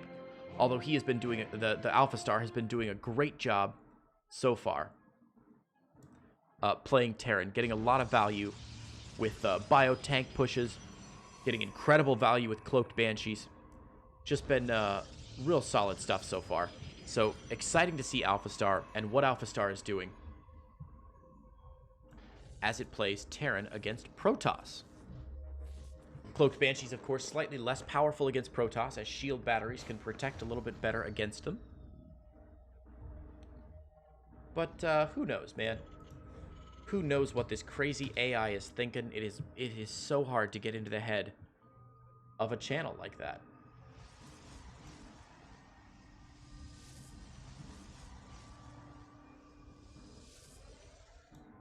All right. Expansion coming down now for AlphaStar. Little proxy pylon going down for Rhea. AlphaStar sticking with its pretty standard build. Reactor on the barracks. Factory behind it. No double proxy racks yet for AlphaStar. God, can you imagine how terrifying AlphaStar will be when it learns how to double proxy racks? Ugh. If you thought Maru was good while proxy racksing. Jeez. We do have a proxy of our own in this game, though. Rhea is going to proxy a robo facility. Nice. And 3 gates already going back down. Oh, man. 4 gates going to finish up here. This is going to be some really, really good aggression here from our Protoss player. Now, this is unscouted so far. The proxy has not yet been seen, so AlphaStar does not know this is coming. There is a bunker on the high ground, of course. The Reaper got in, and the Reaper probably didn't see anything, so it's going to be a little suspicious about what's going on. But once it gets up and sees those three gateways being made, I would not be surprised to see another bunker going down. AlphaStar would almost certainly calculate that it's in danger. Okay, Warp Prism coming out first here for Rhea. Should be a warp in straight into the main, I think. 4 gateways have all finished up. Needs to... There we go. Warp gate research has just completed. What great timing here from RIA, from Rhea. Again, I'm not sure which of those is correct. Is it Rhea or RIA? Either way, the human player is going to warp in 4 Stalkers and almost certainly carry them straight up into main. Now, there is a Cyclone here. A great read there by AlphaStar, who sees the Warp Prism, and Rhea is forced to back down for now. Losing that Warp Prism would be crippling damage, so Rhea can't afford to play games. Stalker walks into the natural. Marines and Cyclone rally down to the natural. That's the opening RIA needed. Oh my gosh. Rhea warping in. A lot more Stalkers here. 8 Stalkers right into the main here. And, oh, man, there is not a lot left. The Siege Tank is just sieging up now. The Stalkers don't have Blink. Blink is not even on the way. The Stalkers eating a couple Siege Tank shots there. You need to be very careful with these Stalkers staying out of Siege Tank range. The Cyclone locks onto 1. 2 Stalkers have gone down. 3 Stalkers have gone down. 4 Stalkers have gone down. And Rhea has got to get out of there. Oh, no. What a botched engagement there from Rhea. Eating way too many Siege Tank shots for it to be healthy. Losing 4 of those Stalkers almost immediately. And only killing, let's see. Okay, 9 SCVs. Actually, more than I expected there to be. So 9 SCVs have gone down. And more Zealot Warpins coming in here. Again, these Zealots without charge. So 2 Siege Tanks now. Going to do a lot of work here. Cleaning up all the Zealots. Both the Stalkers going down as well. And 1 Zealot left in the mineral line, but that's going to clean up quite shortly. The first Banshee is now out for our barcode AI player, AlphaStar. Undeterred by the failures of the Stalker drop, Rhea is now moving in to Immortal drops. Banshee for AlphaStar steaming across the map now, heading up north. Bad news for Rhea. No detection. No forge. Robo Facility has not made an observer yet. This Banshee is going to do so much damage. Now, Cloak has not finished and actually hasn't started, which is really interesting. Normally, we see Protoss, or we see AlphaStar going for Cloak. Interestingly, Cloak would have won this game for AlphaStar, almost certainly, as Rhea gets hit with his Banshee back home.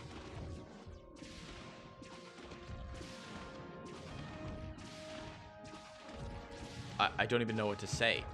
Rhea trying to get some Stalker work done. The War Prism...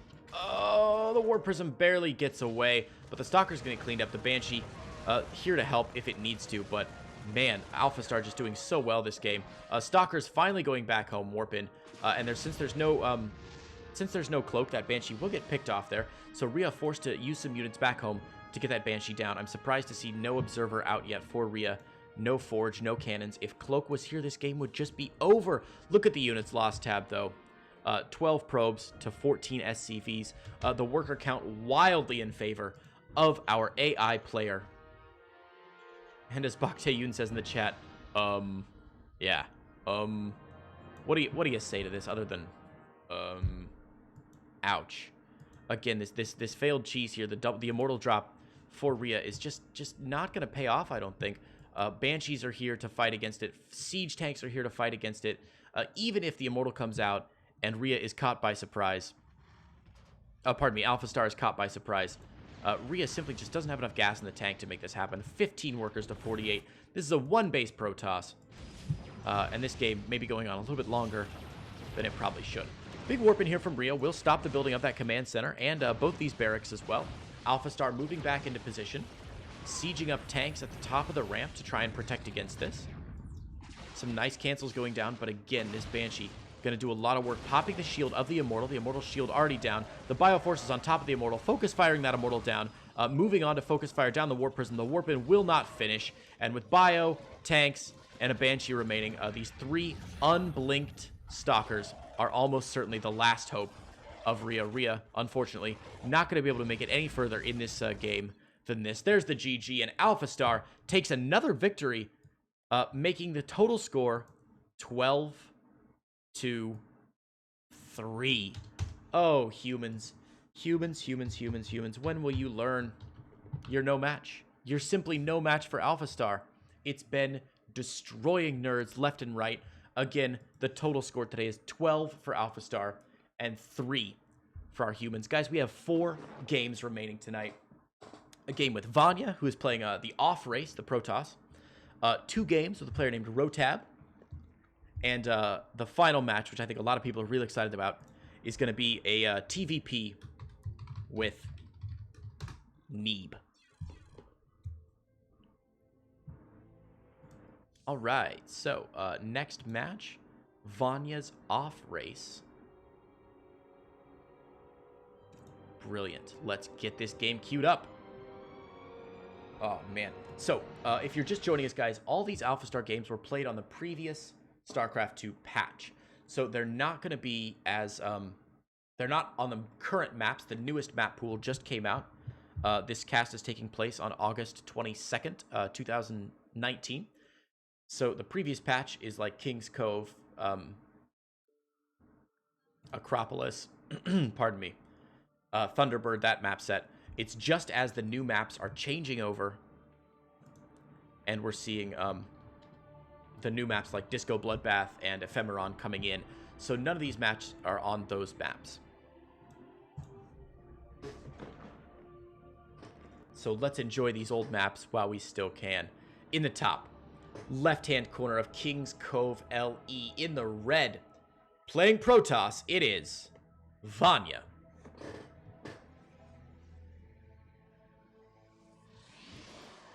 And Vanya's opponent. In the bottom right, also playing Protoss. Our final PvP mirror match of the night. Our barcode player, the AI-driven Google DeepMind project, known only as AlphaStar.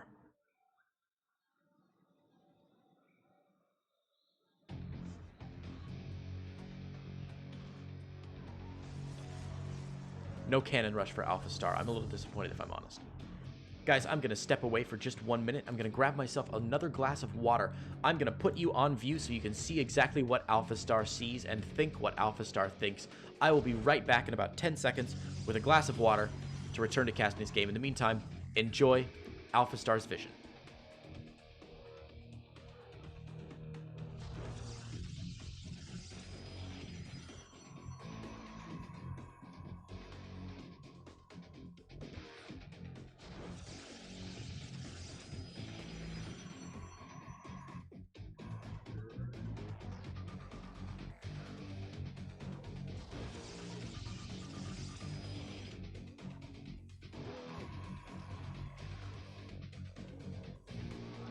All right, I have returned. Thank you for your patience, guys. Solo casting all these matches. I got 19 matches to solo cast tonight, so a little trip for water is, I think, totally reasonable. All right, Vanya's Cybercore is going to go down. The Nexus for both players on its way.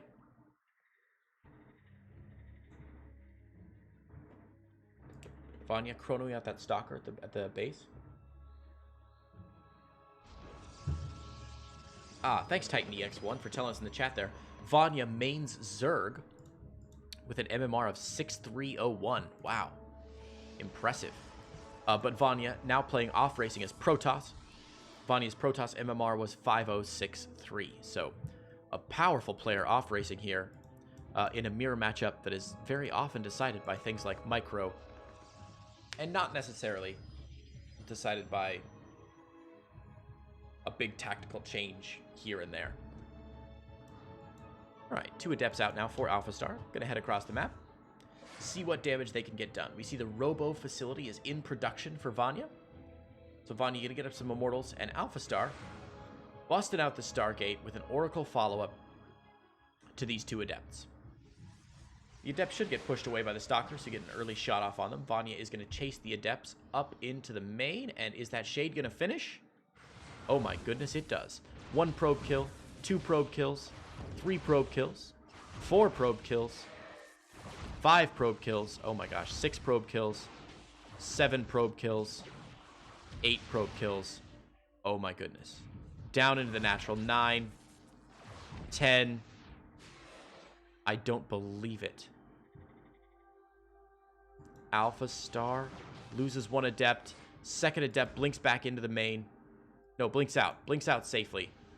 Just as the Oracle arrives to do even more damage. I cannot believe my eyes. 11 probe kills, and let's keep counting, friends. 12, 13, 14, 15, 16, 17. Oh, Jiminy Christmas. That is, I mean, it's Christmas. It's exactly what every Protoss player wants. Phoenix follow-up behind this. More Phoenix getting scrubbed in. More Adepts getting added on. That is just crippling damage. At the end of the day, it's 24 workers to 41, with 17 probes gone for the cost of 3 Adepts. That is crippling damage. AlphaStar absolutely showcasing how amazing its movement is with those Adepts, finding value where there was none before. And the first Immortal's out for Vanya, and what a skin. I don't think I've ever seen that Immortal skin before. That looks dope, dude. How cool is that? Awesome. AlphaStar adding on a Robo of its own down here in the natural expansion. And up to 4 Phoenix with another Phoenix on the way. So Phoenix, when combined with that Immortal push, is a very, very dangerous combination. 3 more gates going down for AlphaStar as well. And Vanya, I think, is going to struggle, probably, up against this mid-game push. Now that you've lost just so many workers. Wasted so many Chronos on probes. Only 1 Immortal out even for Vanya here. The second one is on the way. But, yeah, man, that's real painful. Was Stasis Trap going down. AlphaStar playing out of its mind here. Doing the Stasis Trap back home. Playing with these Phoenix. Now, I will say, if this was a human player, I would scold AlphaStar for maybe not being quite as active on the map with these Phoenix as he possibly could be. I do love when players have Phoenix. Once they get up to about 3 Phoenix, that's enough to do some damage. I'd usually love to see the players moving forward a little bit more quickly than that, but, oh man, could pick off that Immortal or do some damage here. Instead, going to get into the mineral line here and try and pick off more probes here. 1, 2, 3 probes going down, 4 probes going down as well. And the Phoenix for AlphaStar are going to get out here. More Phoenix joining the fight, though, and with only 5 Stalkers, okay, 7 Stalkers now, that should be enough to defend against these Phoenix. But again, the Phoenix is going to find a lot of value here, picking off Stalkers one by one. Oh, as they warp in, that's a real shame. Another probe as well, and not a single Phoenix was lost just yet. The ground army for AlphaStar getting more dangerous back home. But Vanya, not deterred, adding on more gateways, adding on some more units, and moving out across the map to try and get something done. Should be 2 Immortals in this little train here, with just a sprinkling of gateway units. There's no, there is a Warp Prism here. The Observer as well for Vanya. So Vanya might be able to, well, there's no Blink. There's no Zealot Charge. There are no upgrades at all for Vanya, just Warp Prism. But AlphaStar also has no upgrades. So as soon as these Phoenix get back and do some good lifting, this is going to be a very, very short fight, I think. The Phoenix is going to be the absolute key here in the key. Yeah, picking up both those Immortals, immediately focus firing them down. 1 Immortal goes down, 2nd Immortal goes down, all the Stalkers being picked off as well. Vanya moving up into the main base to try and spread out the army just a little bit. Ooh, does save 1 Immortal, that's quite nice. But there's almost nothing left now for Vanya. Just the Immortal Warp Prism and a couple Stalkers. The Phoenix will make short work of it. Vanya's going to GG out, and AlphaStar puts another notch in its belt, scrapes another one onto the wall of its prison cell, and goes up 13 games to 3. Wow. Wow. Just so much wow. All right, guys. We've got 3 matches left for you tonight. 19 total matches. AlphaStar currently sits at 13 matches. The humans have won 3 games.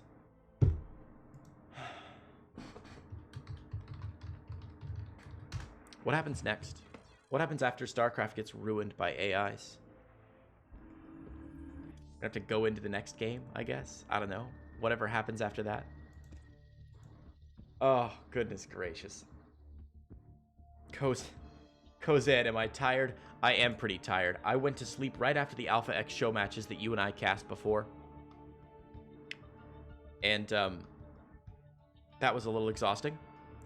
But I got a nap in after that. And so I'm doing all right. It is 5:09 a.m. here in Korea.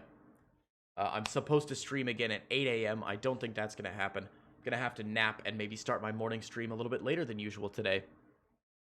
But I'm doing all right.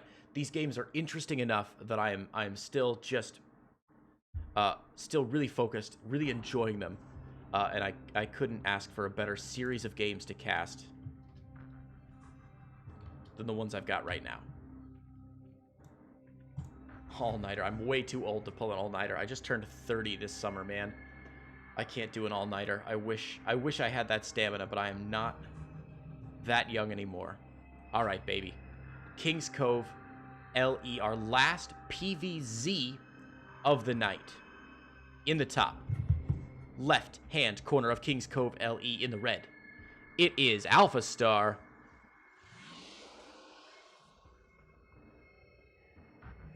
And his opponent in the bottom right in the blue, playing Zerg, it is Rotab. Now we're going to get a couple of nice games out of Rotab here. We're going to see him play twice. Once with PVZ, and once with a mirror matchup of ZVZ. So it'll be nice to see him playing and see how he responds to AlphaStar in two different matchups. Of course, these players don't know that it's AlphaStar. They might suspect based on some movement patterns and stuff, but there's no way they'll know for certain until they get the replays analyzed and sent back and then submitted to us. So Rotab should be able to put on a good show here. I'm real excited. Rotab was a rank 124 GM at the end of last season, so not a slouch at all. Math Myers, I'm really curious if AlphaStar will play at the end of the year versus the new best player in the world. Oh my god. Can you imagine? Like, did you... So you know in Pokemon, you have to beat the Elite Four? And then they do that bullshit thing where they surprise you with, oh, you beat the Elite Four, you also have to beat your rival now too? At the end of all things? Wouldn't that be incredible if BlizzCon happened, right? The whole BlizzCon tournament happens. The winner of BlizzCon is like wins the final match and everybody's cheering for him. Ah, the confetti's flying from the stream and he like reaches out for the trophy. And then the lead designer at BlizzCon just grabs the trophy away from him and forces him to play a game against AlphaStar. He's been playing for like 2 days. He's exhausted. Whoever it is reaches for the trophy, and then it's like, no, you can't. You got to play a game against AlphaStar to win. It's a best of 9. Good luck. The whole crowd would go absolutely bananas. Somebody call Blizzard. We can make this happen. That would be incredible. Oh, that'd be so good. I'd love it. Let's rename AlphaStar to Gary. I love it. Yes, AlphaStar from now on is Gary Oak. AlphaStar is also chronoing a Stargate that isn't building anything. Wait, what? Oh, there we go. Okay, the Oracle's coming out now. A little bit of an early chrono, but oof. How are we going to do a trophy kissing ceremony when AlphaStar wins? What's the players' interview going to be like for AlphaStar when it wins the BlizzCon? Well, AlphaStar, how were you feeling during that last match? Beep. Pre-render a scene. They could get the AI from StarCraft. Oh, what's it called? All I can think of is the Cerebrit. That's not it. The Terran AI lady that shows up on screen. They could get her to hoist the trophy. You guys know what I'm talking about, right? Like when you're doing the missions, the lady who's like, it is time now for you to enter. The Zerg have established a presence on Ire. Adjutant, thank you. That's what I'm looking for. The Adjutant. Have her. It's also the English name, Math Myers. She is also called the Adjutant. It is the same, yeah. That's cool. Alright, so we Stargate again here from AlphaStar. Of course, scouted by Rotab. Spore Crawler should be down here in all 3 of the bases. More Adept Pressure coming in. Now, we've seen this Adept Pressure do wonders for AlphaStar.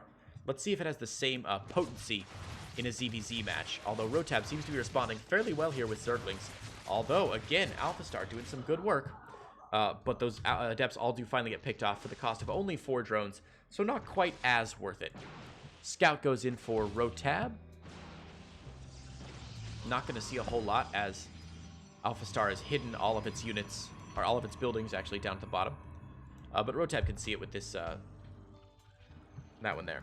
Little Zerg run by here at the 3rd, trying to force a cancel here. AlphaStar's 3rd base actually under a little bit of trouble here. Gonna force some Stalkers over. Even the Oracle recalled back home to try and fight this. And, okay, there we go.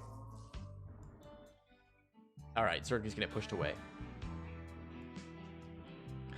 AlphaStar, when he plays Zerg as the mechanical Overmind, we can get like a Stetman-designed Overmind with rocket boosters and, I don't know, whatever else Egan Stetman wants, man. That's super cool. That's like AI, man. That was my Egon Stetman impression. I don't know how good it was. All right, so more oracles coming out from AlphaStar. He's been watching some classic games, clearly. 3 oracles out already, getting up to a 4th. That's a dangerous number of oracles, actually. 4 oracles must have a lot of DPS, and with as much energy as is on these oracles, he's going to be able to do some real damage here.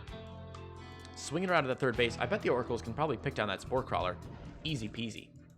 So they're going to swing into the 3rd base. Spore Crawler repositioning now. Will force them away just very briefly.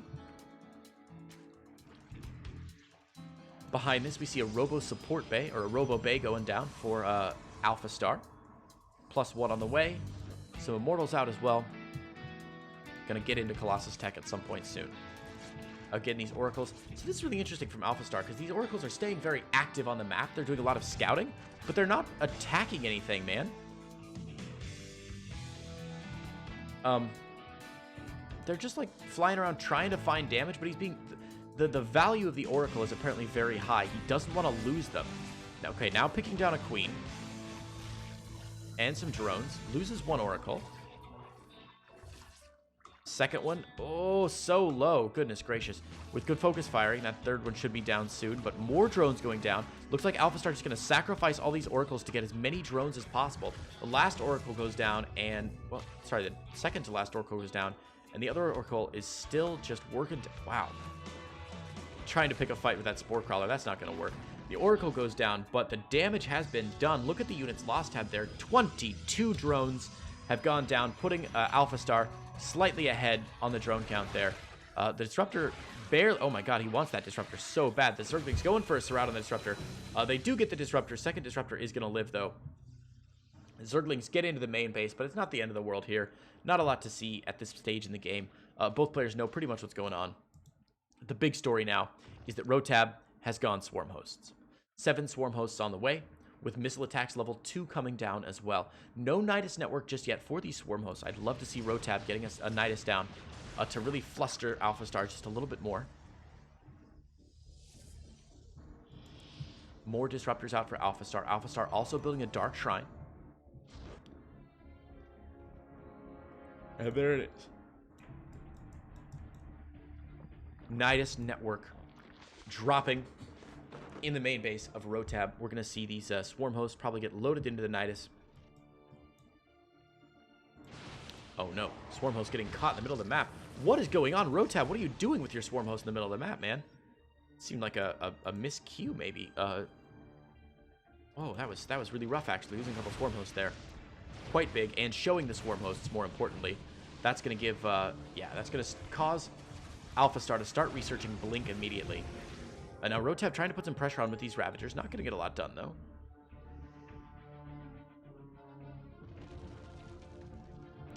Nidus has gone down on the high ground. Unseen so far by AlphaStar.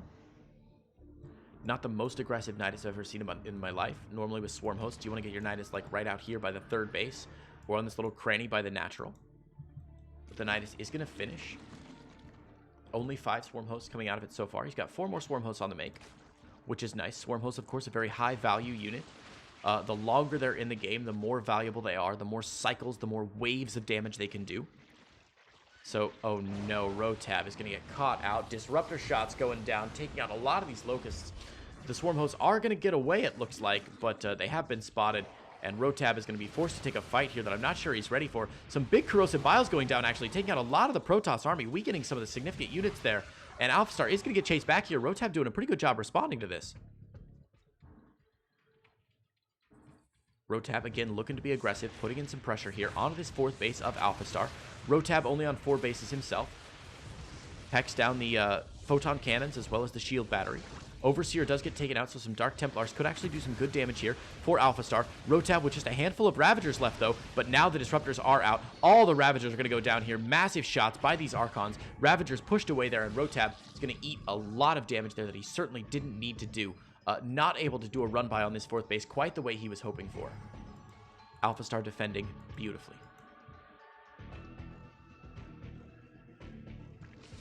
Roaches versus Disruptors. A tale as old as time. Strange not in the least. Again, more Locusts here. A little bit more value out of these Swarm Hosts. Not the high value targets he was hoping for. Hasn't picked off any of these Disruptors with the Locusts yet. Hasn't picked off any bases with these Locusts yet. Does force a couple Disruptor shots off, but that takes out a couple Roaches. Back home, Rotab going up to Hive Tech. Got a Spire on the way. But AlphaStar is here, baby. A big, aggressive blink forward. The Stalker's getting a lot of work done here. A lot of value in these Stalkers, of course. The great micro of AlphaStar means that blink Stalkers can be very, very dangerous. Some big biles going down, though, and yeah, AlphaStar has to be careful here. Rotab is not out of this game by any means. He's low on workers, but his army supply is still not too bad, even though the army that he's up against is pretty terrifying. So a lot of workers getting taken down here. The Roach is getting on top of some of these Stalkers here. The Blink play just a little bit late from AlphaStar. A couple Stalkers are going down. These Archons out of position. The Immortals firing down on the 4th base and not onto the army here. There is a Warp Prism still alive. The Warp Prism doing just fine. Rotab unable to pick it down with Corrosive Biles. Again, AlphaStar eating a lot of Corrosive Biles, man. I'm very surprised at that. But another Warp in now as the 3rd base goes down. We see a Fleet Beacon on the way behind this. More Stalkers getting added into the army. And the Swarm Hosts are not able to defend, fight just yet. Spire about to get taken down. No Spire for you. No flying units out for Rotab. And the Blink Stalkers aggressively blinking forward, eating a lot of Corrosive Biles. Some big Corrosive Biles going down. AlphaStar might be overcommitting here, but he's staying in the fight. The Locusts are going to force a recall. Wow, out of AlphaStar, who's going to lose a couple Disruptors, though.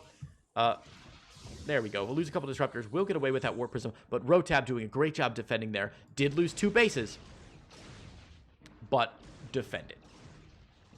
AlphaStar's Fleet Beacon is just about to finish up behind this. More Disruptors coming down. Oh, you know, finish a Fleet Beacon, make an Oracle. That's pretty standard play, right? No additional Stargates for AlphaStar yet. Where's that Fleet Beacon? I don't know. A little scuffle in the middle of the map here.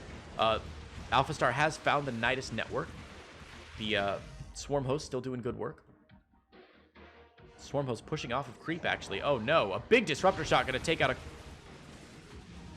he cancel it? Oh, no. One Disruptor shot does not kill Swarm Hosts, apparently. Aha! Ah, that's why.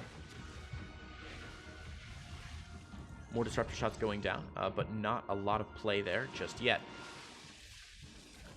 AlphaStar still on 4 bases. Rotab just rebuilding bases 3 and 4 right now. The income, of course, wildly in favor of AlphaStar.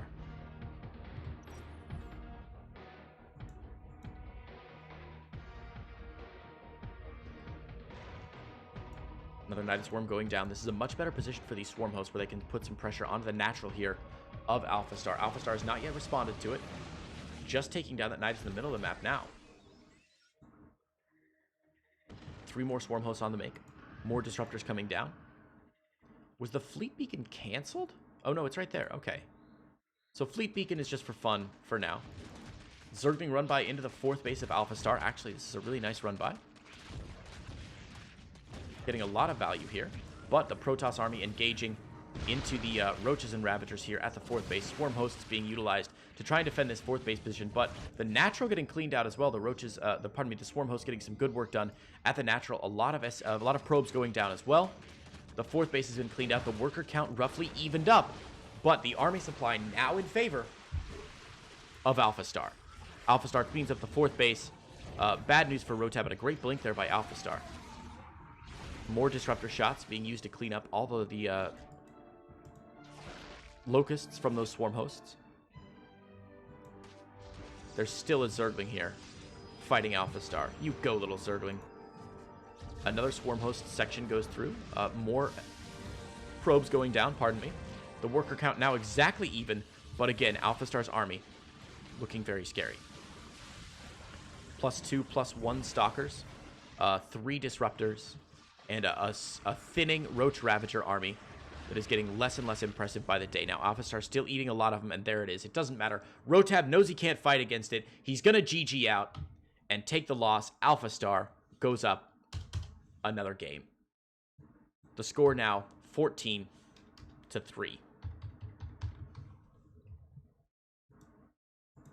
All right, gang, we're getting into our penultimate match of the night. We've now seen all of the AlphaStar Protoss games. That was the last game. AlphaStar ending on a win. Not too bad at all. We're going to move now into AlphaStar's Zerg in a rematch of the last game, although this time it's ZVZ instead of ZVP, so Rotab up against AlphaStar once more. And then the final match of the night is going to be Neeb versus AlphaStar. So, guys, if your friends aren't in here, get them in. It's going to be phenomenal stuff. All right. Let me get this next match queued up, and we should be ready to go quite soon.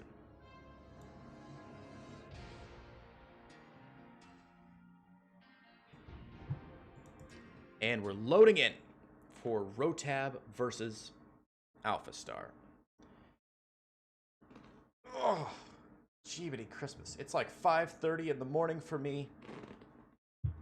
Oh, goodness, it is almost exactly 5:30 in the morning for me. I am in... Been sitting for 4 hours now. I'm gonna die.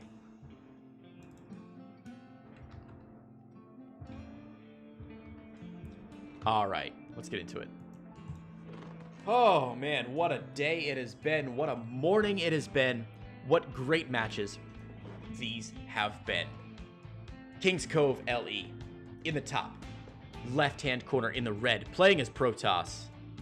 It is AlphaStar. Oh, I've loaded up the same... Hold on, I've loaded up the wrong map. Hang on, guys. Sorry about that. That's the PVZ map. We're going for ZVZ. We just saw the PVZ with AlphaStar. Apologies, guys. Give me 1 minute. Let me load up the correct replay here. Oh. Not the first time I've made that mistake. Yeah, one for the blooper reel there. I was so excited about the PVT, or the PVZ. All right. Should be able to get the next one queued up here pretty quick. Let me log back into Blizzard and get this next match going. All right.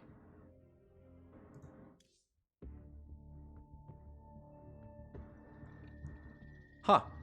You know what, guys? I have this wrong on the sheet, actually. I apologize. This is still a ZVP. So I was actually in the right game.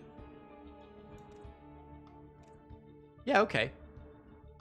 So, good news. We are going to watch another PVZ with AlphaStar and Rotab. I apologize, guys. I thought that was a ZVZ. I got that wrong. So next up is a ZVP. AlphaStar will be playing Protoss again on King's Cove. So yeah, same map, same matchup, same players. So we'll get to see a second one here. I'm just going to make sure that I don't have the same replay here twice. But I'm almost positive I don't. Let me double check. And then we'll get straight into it as soon as I make sure that we're into our last PVZ of the night. All right, this should be a different game, guys. Apologies for that. I think, not sure what happened. But yeah, so PVZ, this is a different game. Not ZVZ. My apologies for getting that wrong, guys. But here we go. All right, King's Cove. Top left corner. In the red, it's AlphaStar. And his opponent. In the bottom right. In the blue, playing as Zerg, it is Rotab. All right. Yeah, true rematch. You're right, Eye of Horus. The score, of course, is 14 for AlphaStar, 3 for the humans.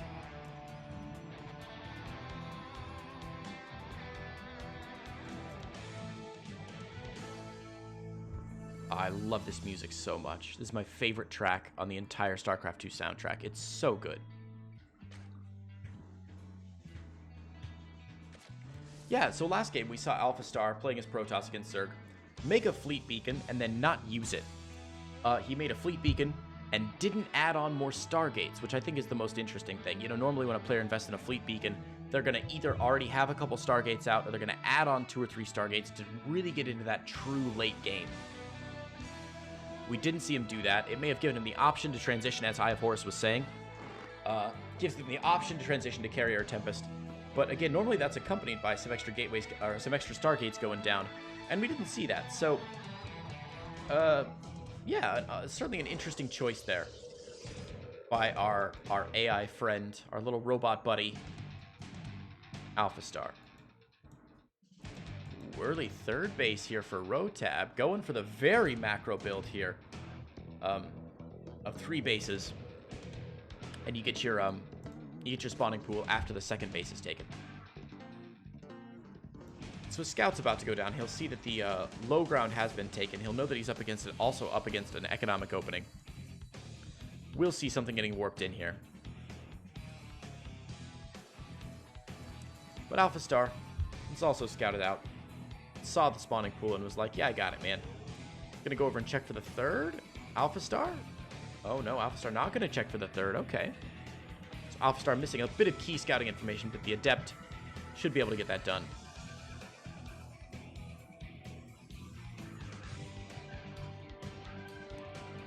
Titan EX1, so helpful in the chat.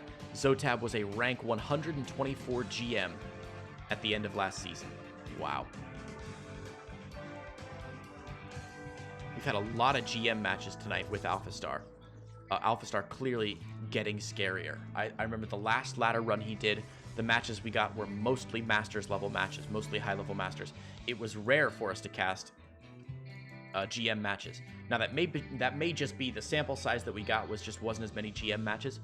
But man, let me tell you, it feels like almost every other match on tonight's stream has been with a GM player. It's really cool to see this bot evolving and doing so well.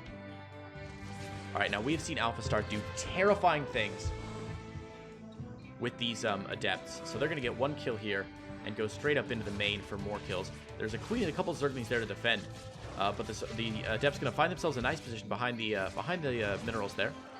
They will both get cleaned up, but not before taking out 6 drones with them. That is, like, you usually see maybe 4 Adepts get 6 drones when a human is playing. AlphaStar is doing such a good job controlling those Adepts. And again, AlphaStar going for the Stargate build. Going for another Oracle. Is this not exactly the same game we just saw? It looks so similar. Oracle pops in for 4 kills. Spore Crawlers are down.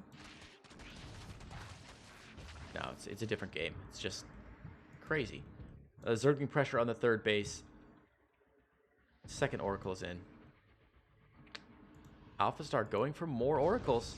Seems to like that multiple Oracle build here on King's Cove LE.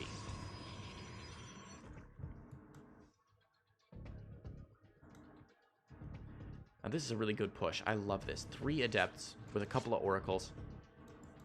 Gonna put some pressure. Oh no. AlphaStar getting drawn back. Maybe?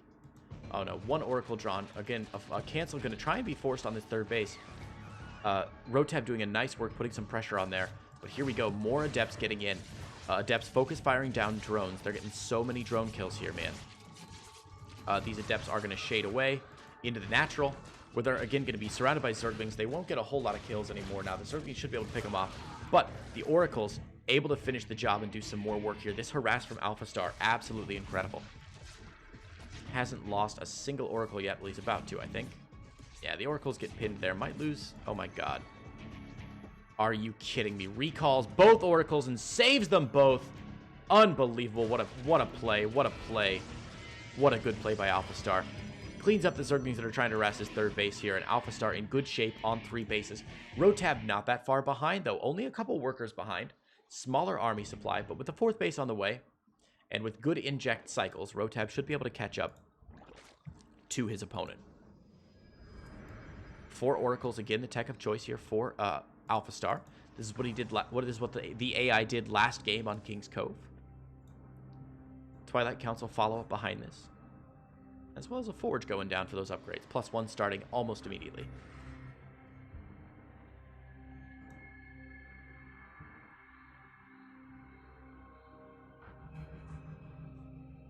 Oracle should be able to pick off a juicy queen there.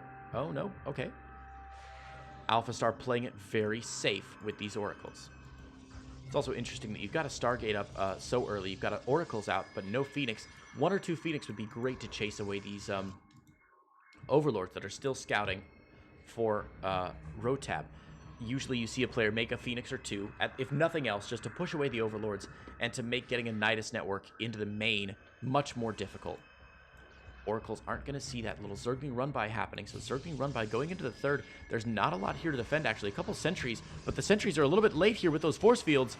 They hallucinated an Archon, and Rotab is going to take the bait, attacks that Archon, does pick off 1 sentry. 2nd sentry goes down as well. 3rd sentry in very real danger of getting surrounded here. Rotab needs to focus fire down the sentry. He's not going to get it. The 3rd sentry lives. Only 2 sentries for that entire Zergling run-by. A bitter pill to swallow, certainly. Oracle's fighting at the natural here for Rotab.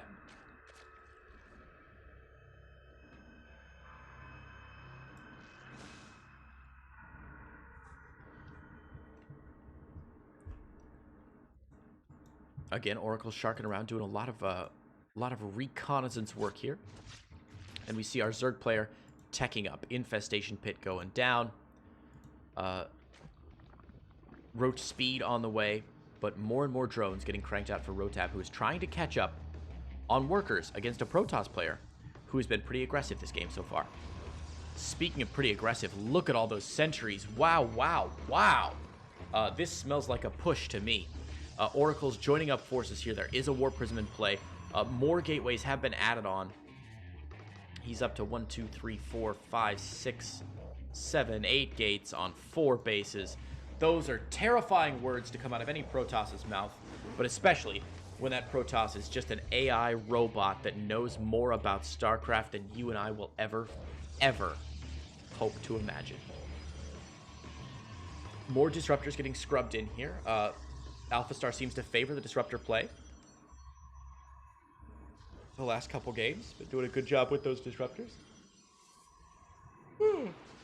Here's going to catch a Zergling run by here again, hallucinating some Phoenix for some reason. Interesting hallucination choice, that the Phoenix are not even going to go scout. Oracle's trying to find some damage. 1 Oracle did go down there. Alright, now that everybody's topped up by the shield battery, AlphaStar going to move onto creep with this dangerous looking fighting force. 3 disruptors, a lot of stalkers. And so many sentries. 1, 2, 3, 4, 5, 6, 7 sentries. Nidus network about to finish here for Rotab. Zergling run by up into the 3rd. This is going to draw AlphaStar all the way back. And again, the Nidus network could go down up here in the main base. I don't believe. Oh, there's a beautiful little dark area here where that Nidus network could be dropped. Rotab, of course, has vision of it. Could drop his Nidus there, but needs to defend against this oncoming attack from the Protoss player before he's able to Nidus and commit some units to that Nidus. 4 Swarm Hosts on the way. We saw the Swarm Host with moderate effectiveness in the last game. Big run by here on the 4th base. Able to pick off, again, do a little bit of damage on the 4th base, but not a lot. Unable to do lasting damage on the 4th base. Does pick down one of the disruptors, but DTs are now scrubbed into the mix for AlphaStar, and that's actually a really cute move. These DTs going to do so much work here, chasing everything away. Zerglings into the main, though, unfortunately, for AlphaStar. Rotab Swarm Hosts should be ready to go here quite soon. Adding on 10 Roaches also. AlphaStar moving out, letting these Zerglings ravage his main mineral line, blinking some Stalkers away. AlphaStar returning to the 4th base, and is going to push out onto the map. Nidus network again still has not been dropped. We see Banelings morphing in. Oh, beautiful. Banelings morphing in. I'd love to see that Nidus dropped anytime soon here, but Rotab does have to contend with a large fighting force from the Protoss that he is simply not quite ready for. His supply is significantly lower than the Protoss force. Banelings, Roaches, and Ravagers not going to be the best choice against Oracles, against Disruptors and Immortals. We see another big warp in coming through for AlphaStar. DTs this time and a couple Stalkers. AlphaStar going for the kitchen sink build. One of everything here. A Spinecrawler Forest has been set up, but AlphaStar is going to tear through that like they're made out of paper. DTs everywhere. No detection as far as I can tell. Those DTs going to get a ton of work done up against those Spinecrawlers. The fourth base has gone down. AlphaStar fighting on 3 different fronts right now. His army spread a little bit, maybe too far, but doing a great job while he's keeping up the fight. Hallucinated Archons in the side, and that's almost certainly going to mark GG here for Rotab, who gets one last volley off with these Swarm Hosts, and is going to struggle to keep his head above water as the Protoss Force engages into his third base. Stalkers blinking forward, Swarm Hosts without any Locust to give, Disruptor shots already down, taking out the last Ravager, and Rotab, last bailing shots, last hope? Nah, it doesn't matter. Rotab not able to pull it out. There's the GG, and AlphaStar extends its lead 15-3. All right, gang, you know what that means. It's finally time for our final game of the night, and it's going to be AlphaStar playing as Terran versus the one, the only, the US hero, Neeb. Let's put a minute on the clock, guys, and I will get this replay set up as quickly as I possibly can. I am so excited to see how Neeb plays this time around.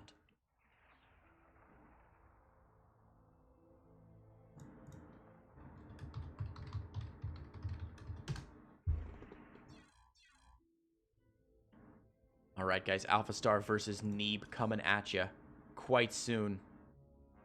Math Myers thinks I think AlphaStar will lose that match. Neeb has been on fire lately. No, it's kind of an inside joke, but he's been playing so well. He got to the round of 4 in the GSL versus the World tournament, and he played against some truly terrifying players to get there. He has done great work lately in WCS. Neeb is like at the top of his game. Maybe not quite as great as he was when he was in the GSL last year, but he's still playing out of his mind. So it will be certainly absolutely wonderful to see what Neeb can get done here. Guys, if your friends aren't in this chat, if someone you love is not in this game, tell him to get over here. Because, seriously, it's going to be incredible. Let's do it.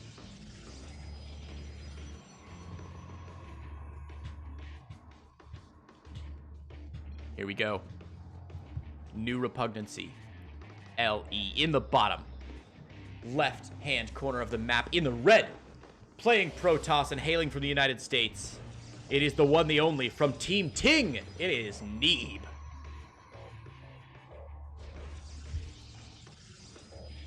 And his opponent. In the top right, in the blue, playing as Terran. Hailing from the United Kingdom. And Google Alphabet Laboratories. From the DeepMind AI team, it is AlphaStar.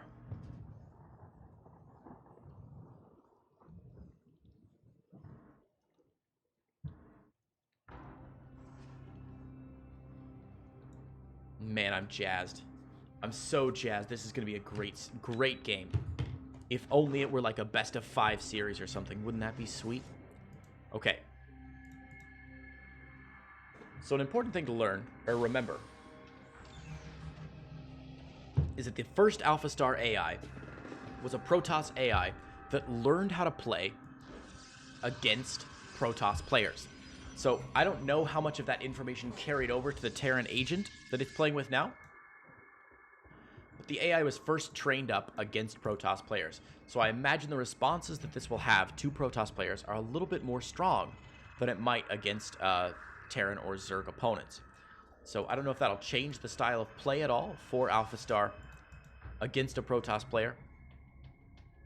But it's something to keep in mind as we watch this game unfold. AlphaStar with its usual build here. Barracks, factory. Factory in a little different spot than usual, but that's alright. And both players just getting that expansion out. Doing some minor scouting here. Reaper going to try and get in. Get some damage done. Now, there's nothing here, so Neeb's going to have to be very careful with these probes. Ooh, getting a nice surround on that Reaper. Actually getting a little bit of damage off quite early. No probes have gone down just yet. The Stalker is out, and a nice block there by Neeb is going to pick off that Reaper. A nice early win there for our American human player. Neeb picks off the Scouting Reaper with absolutely no kills. Ooh, and probe got an alley-oop kill there on that. One of these probes has a kill. That probe has a kill. Look at that. A probe with a kill. Beautifully done, little guy. Congratulations, buddy. As always, Titan EX1 super helpful in the chat there. Neeb was 6666 MMR at the end of last season. Ooh, spooky. Do you know where he ended up on the GM ladder last season, Titan EX1? He is a formidable opponent, certainly. All right, he's getting a robo facility out. Has a robo facility out. Getting a couple observers out. See what his opponent's up to. Ooh, 2 bunkers on the high ground here for AlphaStar, who is apparently very worried because he hasn't been able to scout his Protoss opponent. Bunkers with Marines up on the high ground. And a tank coming out. AlphaStar going for that siege tank. Marine and probably Cloaked Banshee build. We've seen this build worked to perfection by the AlphaStar program. Something about Cloaked Banshees. Just AlphaStar has such good control. So we see the Banshee coming out, but no Cloak, interestingly, from AlphaStar. Very often, we'll see Cloak. I remember in one of the previous games against Protoss, Cloak would have simply won him the game had he gotten in. He was ranked 13 GM on the EU ladder. Wow. Wow. So Neeb's going to finish his scout there. He will see the Banshee coming out. He will see that Tech Lab researching. So he'll know what he's up against. Going to need to keep an observer back home. Robo Bay on the way. Neeb probably going to get up to Colossi Tech at some point soon to counteract all the bioforces that are coming his way. Neeb taking a third.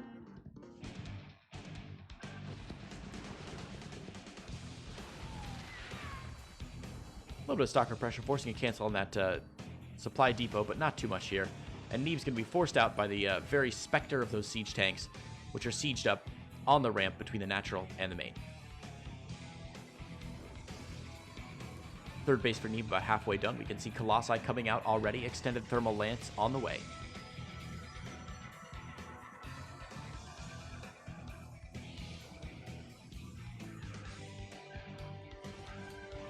Upgrade advantage is going to be in Neeb's favor here. There's no engineering bay down just yet. Oh, there's an engineering bay down. Sorry, it just hasn't researched anything yet. Look at the upgrades tab. We can see no research yet from AlphaStar. Neeb starting his +1 considerably ahead of his opponent. AlphaStar is getting some missile turrets in the mineral line. Well, a natural mineral line anyway, not the main. Okay, whatever. Ooh, Tink gonna get some shots off on this Banshee. The Banshee, Cloak has finished up. So the Banshee gonna be able to get some shots off on these, That's a classic Cloak 'em and smoke 'em. Look at that. That's great. The Banshee drives the Stalkers into range of those siege tanks, and the siege tanks finish the job.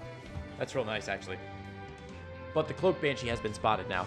So a small price to pay, I think, for knowing the Cloak Banshee is on the way. And Neeb should be well prepared for it. Extended Thermal Lance just about to finish up here. Cloak Banshee in the main, but there is an observer tailing it, so it's going to get pushed out. No problemo. Neeb even pulling his Colossus to defend against that Banshee.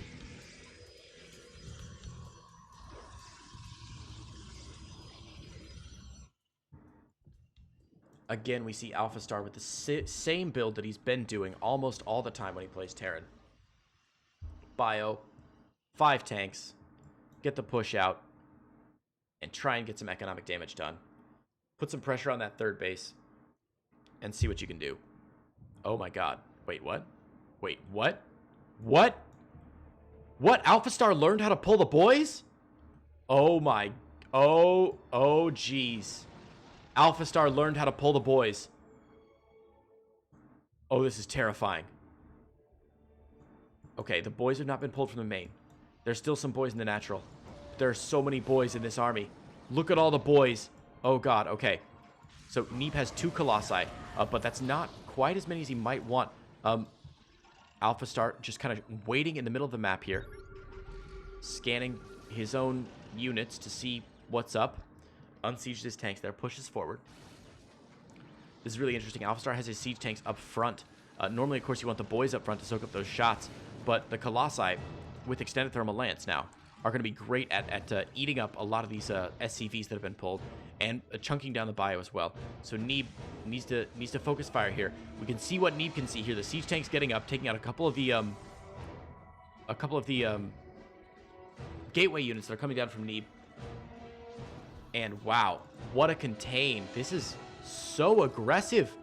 Missile turrets going down. Again, tanks unsieged, so every shot Neeb can get off with his Colossi is going to be very, very valuable here. But AlphaStar aggressively pushing forward here up onto the ramp between the natural and the third. This is going to make reinforcements very difficult. We can see Neeb already losing a couple more stalkers here from these massive amounts of siege tanks that are still rallying across the map from AlphaStar. Colossi have been engaged by these Banshees now. The Colossi need to back up. This siege shield battery in the natural is doing great work here. He needs an observer here to fight these Banshee. Neeb's army has been bisected, split in two by this by the Terran army, rather. The Terran army in the middle of the natural and the third. Banshees have been taken care of. Colossi stepping out. Neeb has very few gateway units down here at the third under considerable pressure here, but he's got a decent fighting force here with 4 Colossi still alive and lots of stalkers on the way. Building more shield batteries here at the third to protect it, but the natural's now under fire. His assimilator is about to go down. A bunker getting added on. Oh my god, AlphaStar is like Gandhi in Civilization. He's just going to go full out attack all the time. Again, we need an observer here from Neeb. This observer needs to move forward. This Banshee getting some free pot shots off onto an already very low health Colossus. The Colossi steps into siege tank range and goes down. Neeb has lost his first Colossi of the game. He's down to only 4 Colossi. Producing one more though, the 5th Colossi about to pop out. Cloaked Banshee is going down. And the bunker has finished up here for AlphaStar. AlphaStar putting real pressure here on Neeb's third base. Neeb going for a flank attack, stepping around with some Colossi and some Stalkers. Meanwhile, the Bioforce is getting into the mineral line here of the natural. Neeb defending very well, though. Ah, nice. Neeb cleaning up this unit, this attack from the back here, drawing some siege tank fire, and AlphaStar is looking actually a little less strong here. Neeb has saved all of his important units here. He's only lost 1 Colossi so far, warping in more gateway units, a lot of Zealots to get on top of these tanks. These Zealots do have charge, so it's going to make them very difficult once they get on top of the tank. Neeb loses his natural, but is able to clean up all the reinforcements coming across the map now for AlphaStar. AlphaStar is all in. His chips are on the table in this contain against Neeb, but Neeb's army supply way ahead of AlphaStar's. Neeb with the counter pressure, moving some Stalkers and Colossi into the natural of AlphaStar here. Colossi getting some good shots off here. The third base has landed for AlphaStar, but AlphaStar is now putting pressure on Neeb's third base as well. Neeb's 7th Colossus is about to finish. He's got so many Colossi on the field right now. Really committing hardcore to this. Recalls to his third base and should be able to save it. What a brilliant play by Neeb. Gets those Colossi in the sieged up tanks, focus firing down some of the buildings, and Neeb is going to clean up this entire attack, washing down every tank with a healthy side drink of charged Zealot. And now Neeb is going to push across the map and may be able to secure victory for USA and for the humans. Chant it with me, folks. USA. USA. USA. Come on, Neeb. You can do it, buddy. Now, back home, AlphaStar has... Oh, not a lot. AlphaStar does not have a lot. Salvaging his top ground bunker. Really bad timing here. Charged Zealots getting on top of this this sieged up tank, rather. Catching some transferring SCVs. There's one Banshee here, but it's not going to be enough. All the laser boys pushing forward. The space giraffes that we know and love. Pecking everything down. Neeb moving in with that observer. Has a couple Zealots on the field now. The Banshee is able to do a lot of work since there are no Stalkers to warp in, but I don't think it matters, man. Zealots tearing through the mineral lines in every which way, forcing a liftoff of that natural command center. The 3 Colossi are left. Neeb overcommitting just a little bit here, but with 17 workers and 9 army supply, AlphaStar has almost certainly been stymied. You see all the liftoffs here. Is AlphaStar just going to go BM and lift these and move them to the corners of the map? I highly doubt it. Zealots getting in, charged Zealots on top of SCVs. That's not a good look here. The worker count dropping to the single digits for AlphaStar. Colossi rejoining the fight here. And this looks to be the end of AlphaStar. Our Neeby boy wins the GG and AlphaStar finds itself defeated to the power of Ting Neeb.